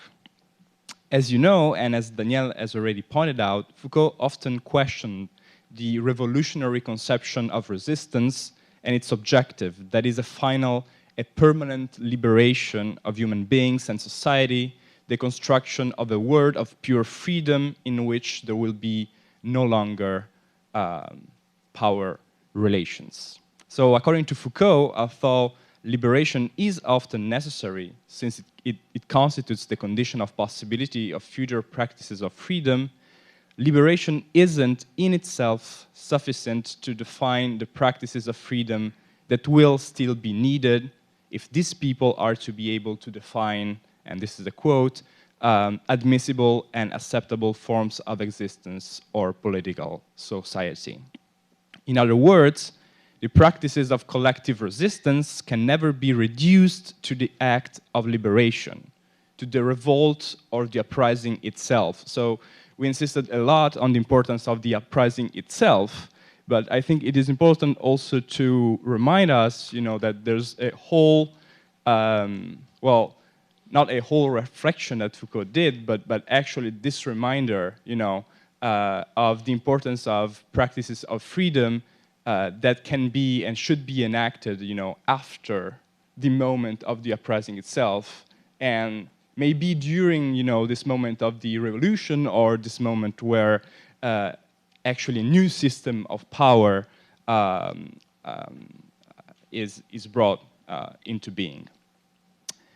Yet, it is true that in his text on Iran, and this is my first general question, it seems to me that Foucault does conceive of the moment of the uprising itself as crucial, maybe even at the risk of aestheticizing it a little bit, but I think never at the risk of depoliticizing it. Because ultimately, Foucault is trying to think of this moment differently. As Bernard rightly argued in his text posted on the blog, Foucault describes the Iranian uprising as a contemporary form of counterconduct, or as a contemporary embodiment of the critical attitude that is the will not to be governed or conducted like that by these people at this price. And I think that maybe political spirituality is one of the names of one of these historical forms of counterconduct. I have the tendency, of insisting, as Daniele did, on the close link between security territory population, what is critique, and Foucault's text on Iran. So in so doing, Foucault develops a surprising redefinition of the notion of the subject, of the notions of the subject and the will. These notions are, according to Foucault, reciprocal. The subject, quote, is what is set and determined by an act of the will, and the will is what sets for a subject his or her own position, as he claims is in his interview with Fares Sassin. But clearly Foucault is not interested here in every kind of subject or every form of the will.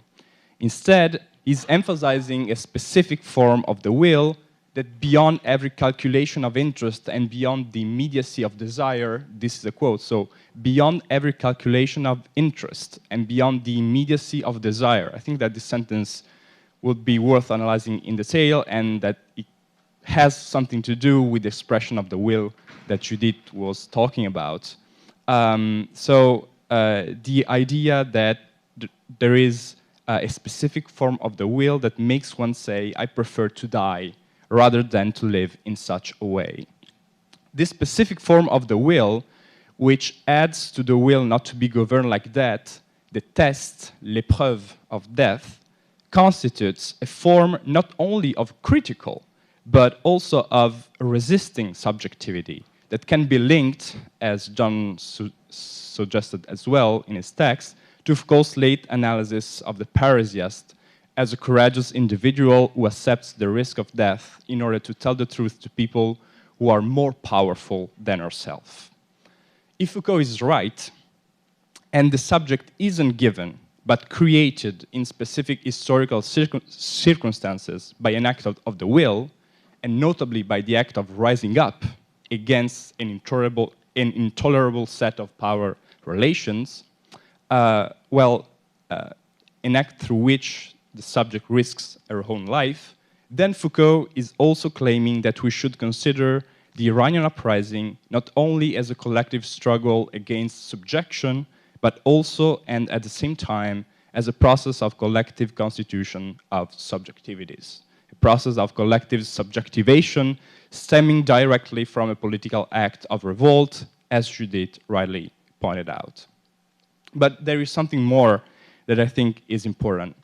In his text on Iran, as Behrooz reminded us, Foucault argues that the reasons that can be put forward in order to understand why a given uprising took place constitute at best its conditions of possibility, but are never capable of explaining it. Thus, by refusing to provide a teleological framework in which to inscribe this, and I argue any act of uprising, Foucault suggests that we should respect its unpredictable character. People revolt, it is a fact, or better, it is an event. And claiming that revolt is an event means that it is ultimately without explanation. As Foucault argues in his interview with Sassin, the very act of rising up is irreducible to the historical, economic, or sociological context in which it takes place. This is not to say, as Judith correctly emphasized, that uprisings are outside of history, but rather that historical conditions never account entirely for them. In other words, we shouldn't conceive of the relationship between the uprising and its historical, economic, or sociological circumstances as a simple cause-effect relationship. There are moments of rupture in history that cannot be described in a teleological way, a description that, of course, goes hand in hand with the traditional revolutionary framework, as well as the figure of the intellectual legislator. Yet, if we accept Foucault, this continuous, non-teleological conception of history, it is legitimate to ask whether we can soundly account for the relation between events, and notably uprising, taking place in different times and different geopolitical contexts or not. This is a very important question for us today, I think, because if we do want to address each uprising in its historical specificity, it is politically crucial, I think, to avoid the idea that each uprising is nothing but a punctual, isolated event connected at best only with its most direct outcomes. Direct outcomes that often, as we painfully know, are not great. So, is it useless to revolt? In order to try to answer this question, I would like to refer as well as Judith did to the first lecture of The Government of Self and Others, where Foucault claims that the existence in the past of certain events constitutes, regardless of their content or direct outcomes, a permanent virtuality which can be reactivated in different times and geopolitical contexts. A year before, in 1982, speaking of the resistance of the Polish trade union Solidarność against the regime, Foucault wrote, I quote, it's a fairly long quote, but I think it is important. One mustn't delude oneself or indulge in empty prophetizing. We don't really know what would happen, but a certain number of things are already accomplished. When I speak of accomplishment, I'm not talking about freedoms and rights that may have been won at a given moment, and most of which one may fear in the current state of things will be quashed. But in the behavior of the Poles, there was a moral and social experience that can no longer be obliterated. What am I referring to? First, the consciousness they had of all being together. That is paramount. 35 years of the previous regime had convinced them finally that the invention of new social relations, relations was impossible. The Poles discovered something they knew but had never been able to bring fully into the light of day, their shared hatred of the regime. That hatred was inside each one of them, to be sure, but now surfaced and was clearly formulated in words, discourses, and texts, and it was converted into the creation of something new and shared in common. End of quote. So, is it useless to revolt? What I would like to suggest in conclusion, and I'm curious to know what you think about this, is that Foucault's answer to this question is not only that, regardless of the concrete outcomes of uprisings, we should at least respect, if not being sympathetic with, those who decide to rise up against the intolerable, thus risking their own lives. Foucault is also saying, I think, that the very act of rising up is a moment of creation of something that is irreducible to the direct, concrete outcomes of the revolts. This something, what is it? Individual and collective subjectivities, for sure, but also a permanent virtuality. Indeed, following Foucault, we may conceive of uprisings as permanent virtuality that work in the present and will work in the future to make it easier for other people to struggle, for other assemblies to gather, for other individuals to invent new social relations and create new and shared ways of life. In other words, we may think of uprisings as events that don't impose any law on history, but dig inside of history the conditions for their own repetition, a repetition that is never a repetition of the same, but that is potentially capable of inscribing a difference, a rupture, and a new beginning at the very heart of history itself. Thank you.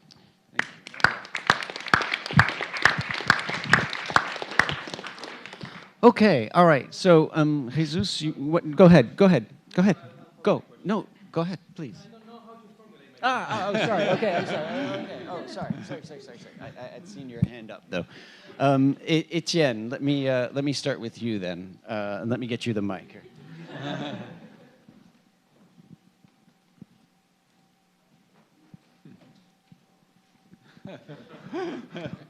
Okay, thank you, Bernard.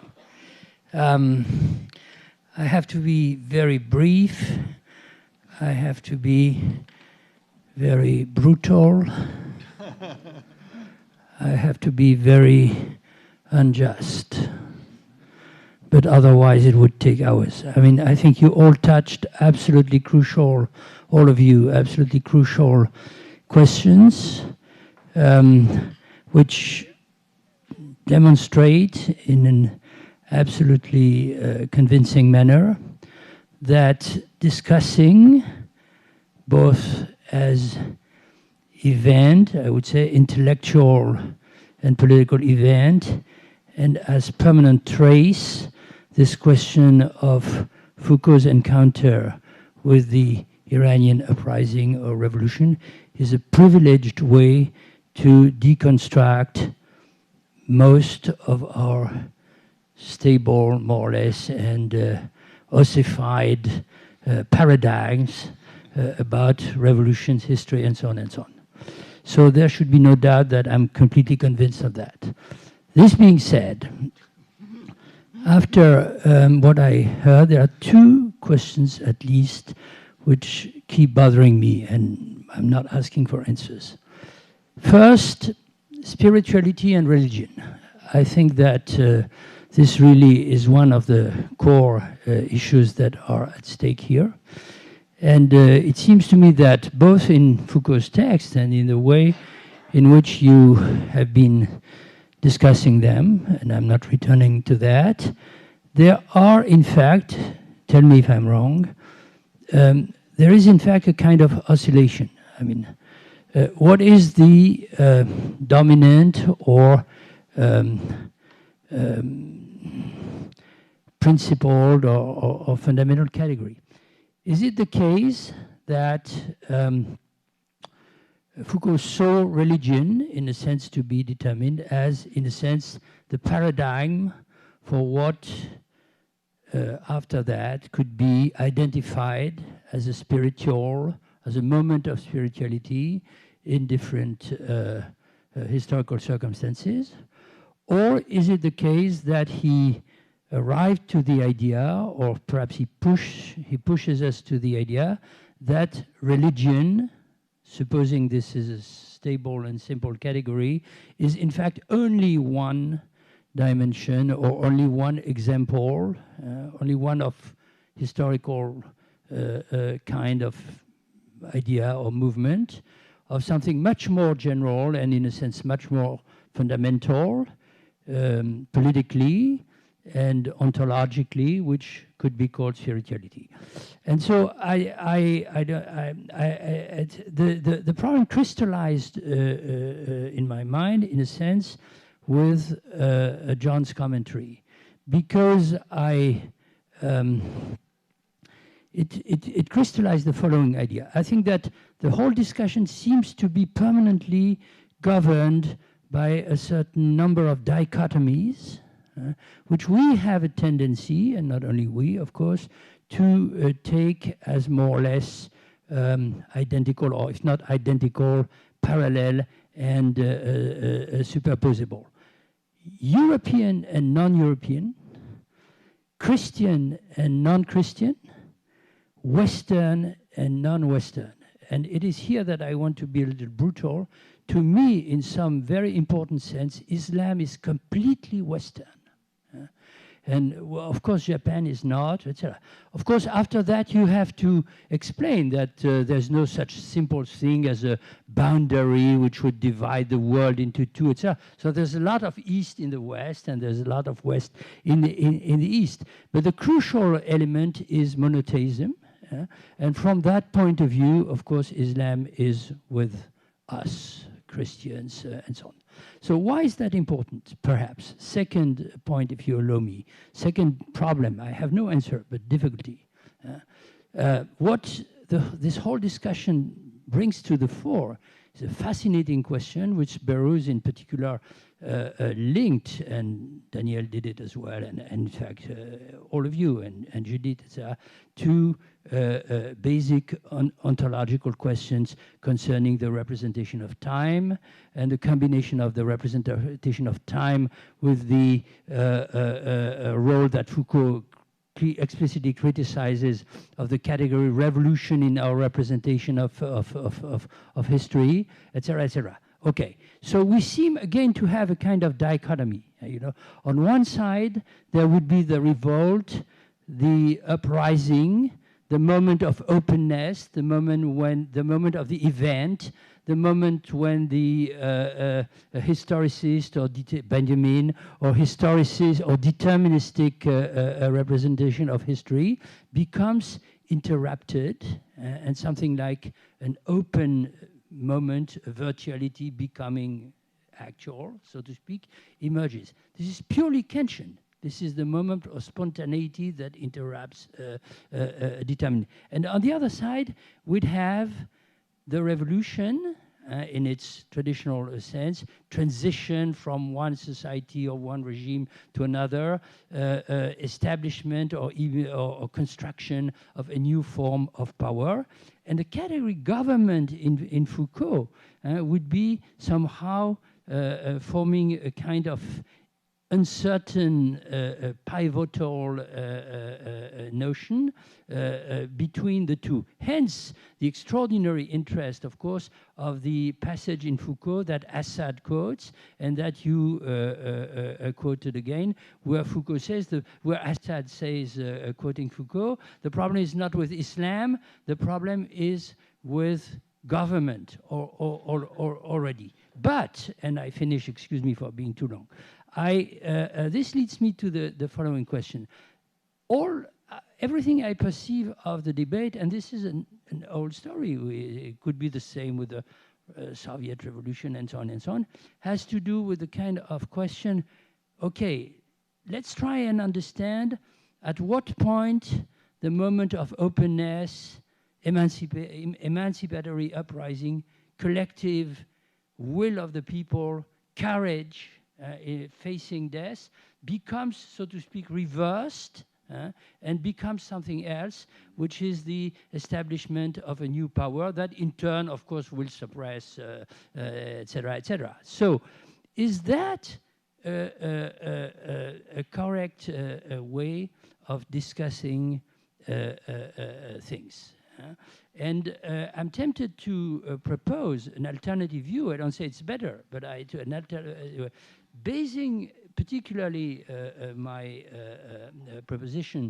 my proposal on the insistence of the category bifurcation that you also used, namely the idea that, in fact, there's no such thing as succession. In the pure moment of emancipation, opening, uprising, courage, etc., and after that, the catastrophic moment and the dirty return of the governmental, of the statist, etc., etc. And it's particularly interesting to discuss that with respect to the Iranian Revolution. Of course, I would not claim that I'm any expert of Iran and etc., because nevertheless, I mean, Shiism is not only this descent that you say Foucault would perceive in it, and I'm not saying that he was wrong, but Shia is also the most the strongest possible form of political theology in the Islamic tradition, much stronger than anything in the Sunni on the Sunni side, and therefore it has extremely strong affinities with a Western tradition of revolutionary politics. And when you show us this incredible thing, and it's terrible, I mean, it's difficult to remain calm when you see that. When the accused in the trial, I mean, the Marxist guy explains that Ali or perhaps Hussein was in fact the first Marxist, we are there at the very core of this theological political tendency, and that is not something that succeeds the uprising. That is something that is there from the very beginning, and of course places or puts us retrospectively before a kind of intrinsic, I would say, duality or double virtuality of the 1979 event. Sorry if I was a little too assertive. There was no brutality.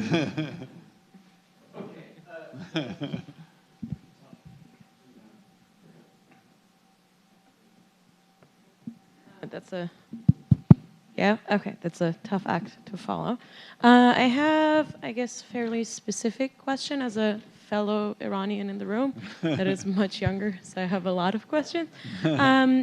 No, but since John mentioned art, and of course you brought in poetry, I was wondering about a historical event, and that's the Nights of the Poetry Reading at the Goethe Institute, and that did receive support from different French intellectuals, including Foucault. So I was wondering, in his research to understand what was happening there, beyond the historical readings and beyond like the students and specific connections of people with their own politics, were these sources to kind of understand, especially considering the ambiguity of his writing, or how he tries to understand the complexity of the revolution.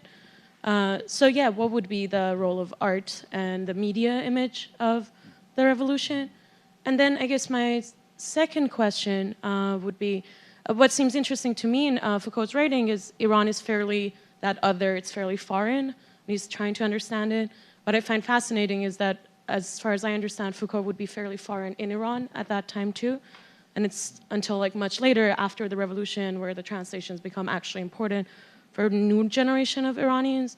And I was wondering what it means, like, do we discuss the uprisings that have happened in Iran since? Or what it means to read Foucault and his attempt to understand that moment right now and not consider them? Yeah, and what causes Foucault to kind of gain importance in Iran after the revolution, as like, to understand the result of that revolutionary state. Yeah. Thank you, Yazi. Haris. Thank you, everybody, for all of your really insightful comments. I just wanted to mention very briefly that Professor Balibar's comments remind me a bit of the last line of Wael Halak's Impossible State, where he says, just as there can be no Islamic governance without the victory of modernity's moral awakening, there will be no victory in the first place without modernity experiencing a moral awakening. And he ends it saying, Islam has no monopoly over crisis. And I think that idea of how do we break down this notion of revolutions in one part, in separate parts of the world. But the question I really wanted to ask was actually about Foucault's concept of the heterotopia. And I'm curious what relation, if any, is there between that concept and his work on the Iranian Revolution, or at least his thinking about political spirituality. We're just talking about art, and at least one of the contexts he talks about heterotopia comes from Borges and The Order of Things, and it's the inspiration for that book. I know he mentions the Persian Garden in his discussion of heterotopia, although that was before he went to Iran. But I might be mistaken about this, but I believe he didn't approve the publication of his lecture on heterotopia or his radio talk until later in his life, sometime after when he went to Iran. And I'm curious if there's more substantively, he seems to conceive of heterotopia as something which is Shu's definition. It's almost spiritual. And he even thinks about it in terms of spiritual practices and spaces like the cemetery or the festival out of time. And even heterotopia seems to be tied to some idea of the breakdown of order. So in some ways, it seems to be about resistance as well. And I'm curious, there seems to be also maybe some resonance between the idea of other spaces and the will to other. And I'm just curious what the connections, if any, there are. Thank you. Yes, as I said, I really don't know how to formulate my question, but then Etienne gave a series of extraordinarily important insights into some of the aspects of the question I wanted to ask. And it's still difficult for me to understand this concept of political spirituality and to disentangle it from forms of political theology. It's very, very difficult to me. And I really want to know a little bit more about that.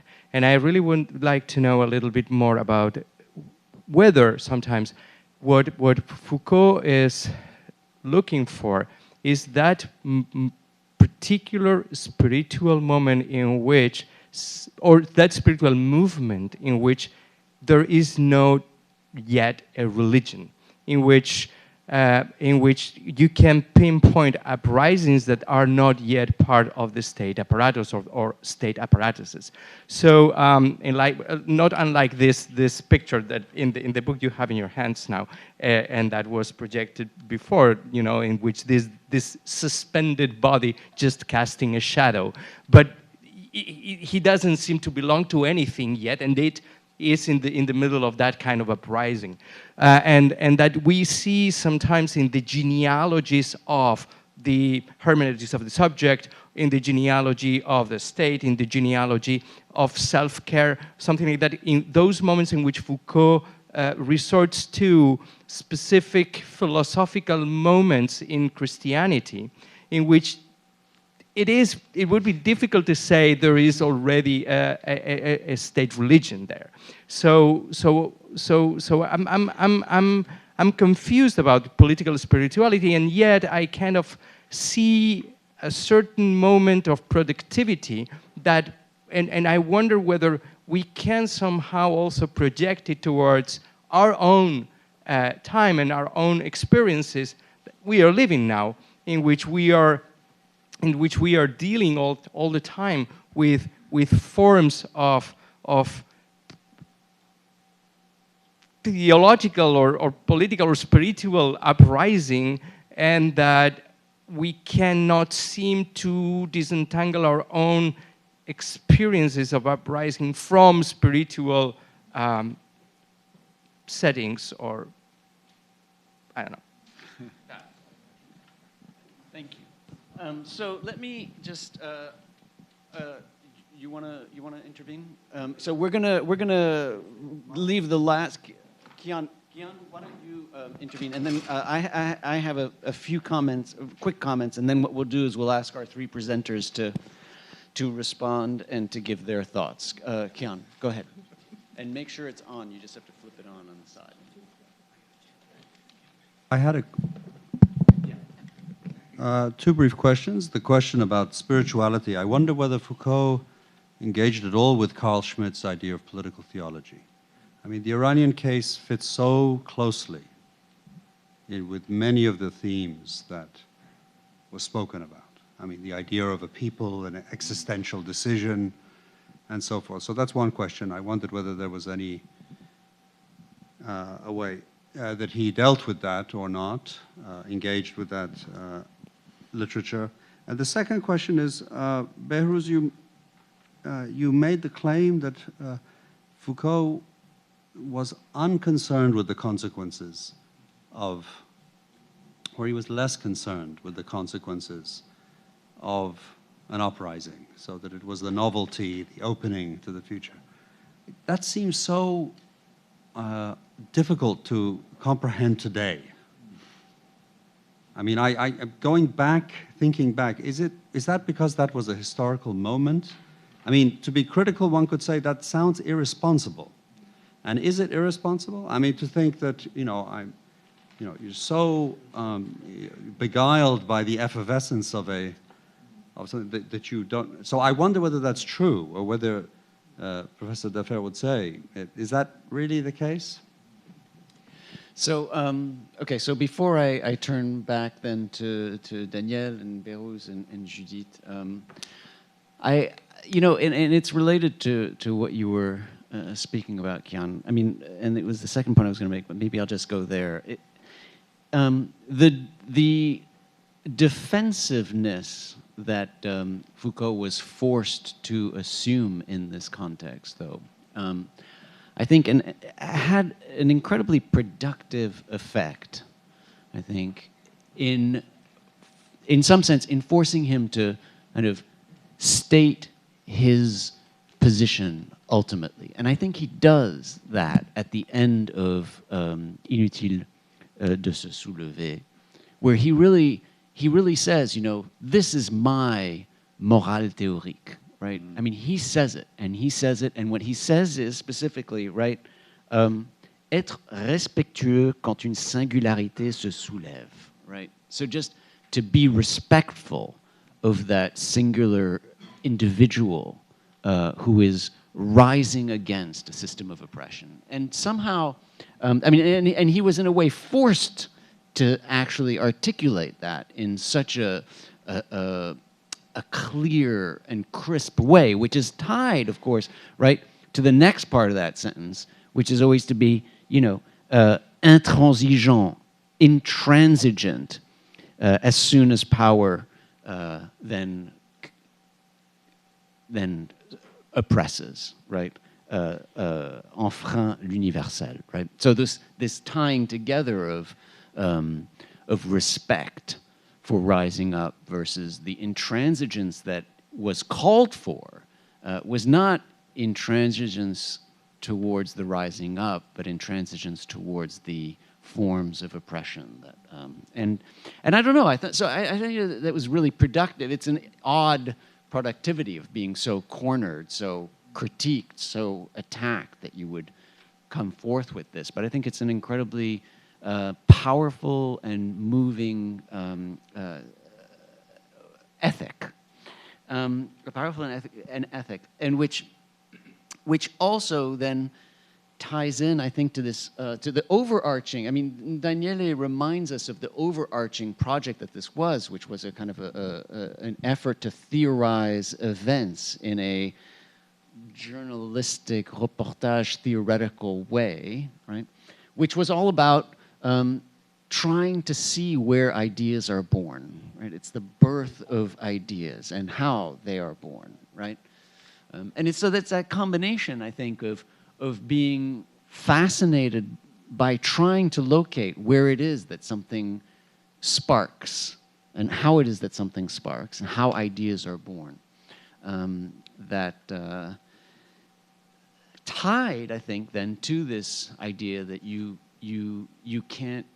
have to be respectful of the person who uprises. To me, you know, it's very moving right now. I mean, to me, I mean, I'm thinking a lot about Dole Ham, for instance, right? Someone who is, you know, convicted of a murder, someone who is, you know, who doesn't have much to stand on, you know, but who nevertheless is trying to stand, right, and to resist the state that has all the power, because he's, you know, confined in isolation and about to be executed, right? And it's at that moment when there's this standing up in the face of authority that it seems so important, and so important to be somehow respectful of that, right? Daniele. Oh. Clarify everything. Everything, yes. No, I was shocked by the possibility that Foucault was not concerned by the consequences. You just raised this question. In every book of Foucault, you see so many strategies conflicting. For example, in Discipline and Punish, there is a sort of evolution of the law. There is a sort of logic about punishments. And there is another logic which is introduced by other people, by Methodists, by religious people, who introduce a new attitude towards body.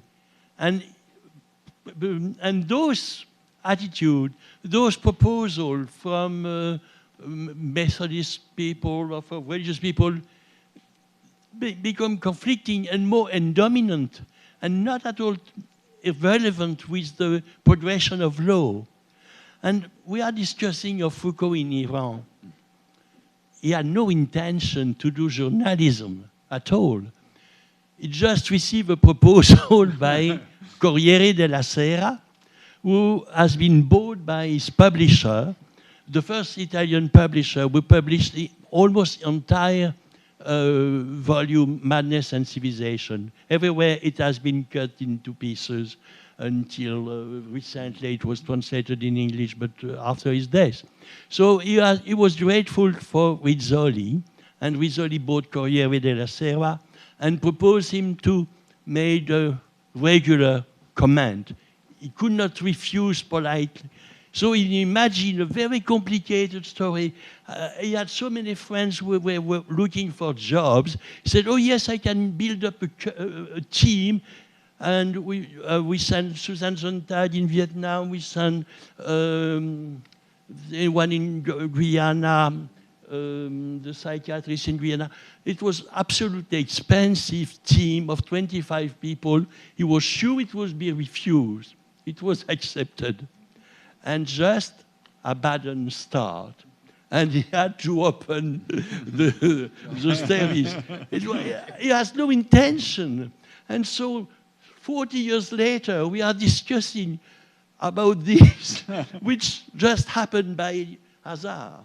And everything in a revolution is a quantity of strategies. Nobody is at the possibility to, it's forces fighting together, and you insist on that.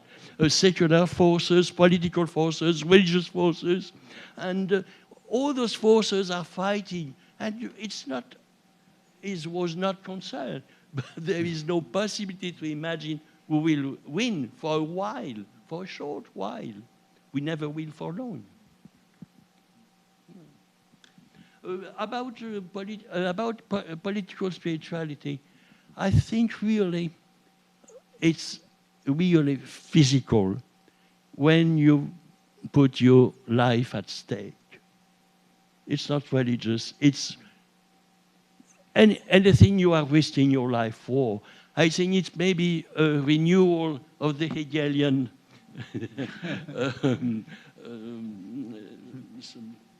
yes, the Hegelian fight, yes. Or maybe a Khomeini-esque kind of repetition, because once in his interview with Le Monde, the reporter asked that, why do you think there is a revolution happening in Iran? The economic situation is okay, political repression is all that bad. And Khomeini said, I don't understand your question. And he said, so what's there not to understand? He said, Khomeini said that, have you ever known a person standing in front of a machine gun because that person wants to pay a penny less for a watermelon? You know? I mean, this is like that moment, right? That why? I mean, that's a mystery. That's and I think, you know, the most important part of that mystery Foucault mentions is that you know, the man in revolt is ultimately inexplicable, and I think that goes back to all these questions about, you know, subject and will, you know, that it is inexplicable, and how, because there is not a kind of moment of decision making or assertion of will, but there is a process of subject building, constitutive project that the subject emerges by such action, and I think that's an important moment. Of course, then. That kind of understanding was totally misinterpreted again in you know, these biographies of Foucault, and a lot of people who say that Foucault was the sort of a repentant liberal, you know, that because he talks about, you know, constitutive subject, you know. So it's a total misinterpretation there. But there are, of course, I mean, there's so many amazing questions here, and I really don't know where to begin. And we are running short on time, right? Yeah. So 3 minutes. But I mean, again, on political spirituality, because it goes back to what Professor Balibar also was saying about religion and spirituality. And I think you are totally right. I see that kind of oscillation in Foucault's writing about religion and spirituality, and that's totally there. And I think, but there's also something more, which is, again, I emphasize always that the corporeal part of his spirituality, which makes him separated from the religious conception. But again, like in my book, Remembering Akbar, this is all about political spirituality without being, any kind of religious, conviction. So there's I think that moment is very important. That moment of singularity of that moment that emerges through the sort of constitutive acts of the subject, and I think that's the moment of political spirituality, I think. I don't think I can't really go into it, but I don't think really heterotopia is exactly the same thing that he's writing about in the Iranian Revolution. I think that's heterotopia is more about very specific spaces, an opening of carving out those spaces in society rather than, this kind of irreducible moment of a whole nation. That's really different. About going back in retrospect writing, I think that's a very, very important question, and I always wonder about this, that whether, how does interplay of being part of a history and then writing and thinking about it operate? And most often, I think, rather than a privileged position, it creates a lot of obstacles in order to understand exactly what happened at the time, because you always see it from your own subject position, the events of the time, and then that you need some time to really go through all those moments, which I want to mention an example of that I finished on the poetry nights in Tehran, which is sort of at the beginning of the revolutionary movement, and I always thought that because I was there, I saw those people, and it's such an important moment. That was the moment that the revolution started, because that was part of my milieu, And then when you go back and read different kinds of archival material, including poetry, including artistic productions, including then going to different towns and mosques and you realize that more and more the significance of that moment that appeared to be so central in your mind kind of fizzles away. So I'll stop here, but again, there are many questions that are unanswered here. Judith, you have the last word. I hope not two short points. I think the central question is the one of the present, because the question is how to break the present with its set of social, political, economic, cultural questions, determinations, and we have in Foucault in the same years 2 different strategies. The first is taking concrete examples or real uprisings or revolts, or being involved in for example, the GIP, Groupe Information Prison, and seeing how they happen, how they overflow their own determinations, how they produce something new. And this something new could be new form of subjectivities, new modes of life, but also new modes of organization and new institutions. And in this kind of disarticulation between uprising and revolution, I think the danger is to cancel the problem of organization and institutions, which is part of the political problem. And the second strategy is displacing the analysis in an outside, which is probably in a large part the direct product of our representations. And I agree with Etienne, how to find an outside, going back in the history, outside of our own history. For example, choosing the Greek and Roman history, or searching for Japan. And Iran crosses this kind of hope, maybe quite ambiguous, that difference, if it comes from the outside of Western world, will reveal us something we are not able to make happen here. Crosses that that kind of stuff with the real dimension of the uprising, which is really taking place in that moment in Iran. And so it's, for one hand, a dream that we can understand, or we could understand from Iranian situation what is our own inability to make revolution in Europe, and the real dimension. And the last point, but it's just a question. I wonder if in spirituality maybe we don't have a trace of what will begin to be in Foucault the theme of spiritual exercises, because the spirituality is also that one, practices of subjectivation, and not only that kind of spirituality which is immediately redefined by religion. All right. And so I think with that, I'm going to thank our panelists for an extraordinary session. Thank you very much.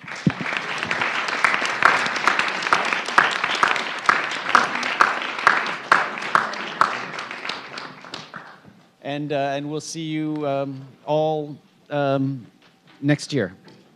Have a good holiday season. And the theme will be...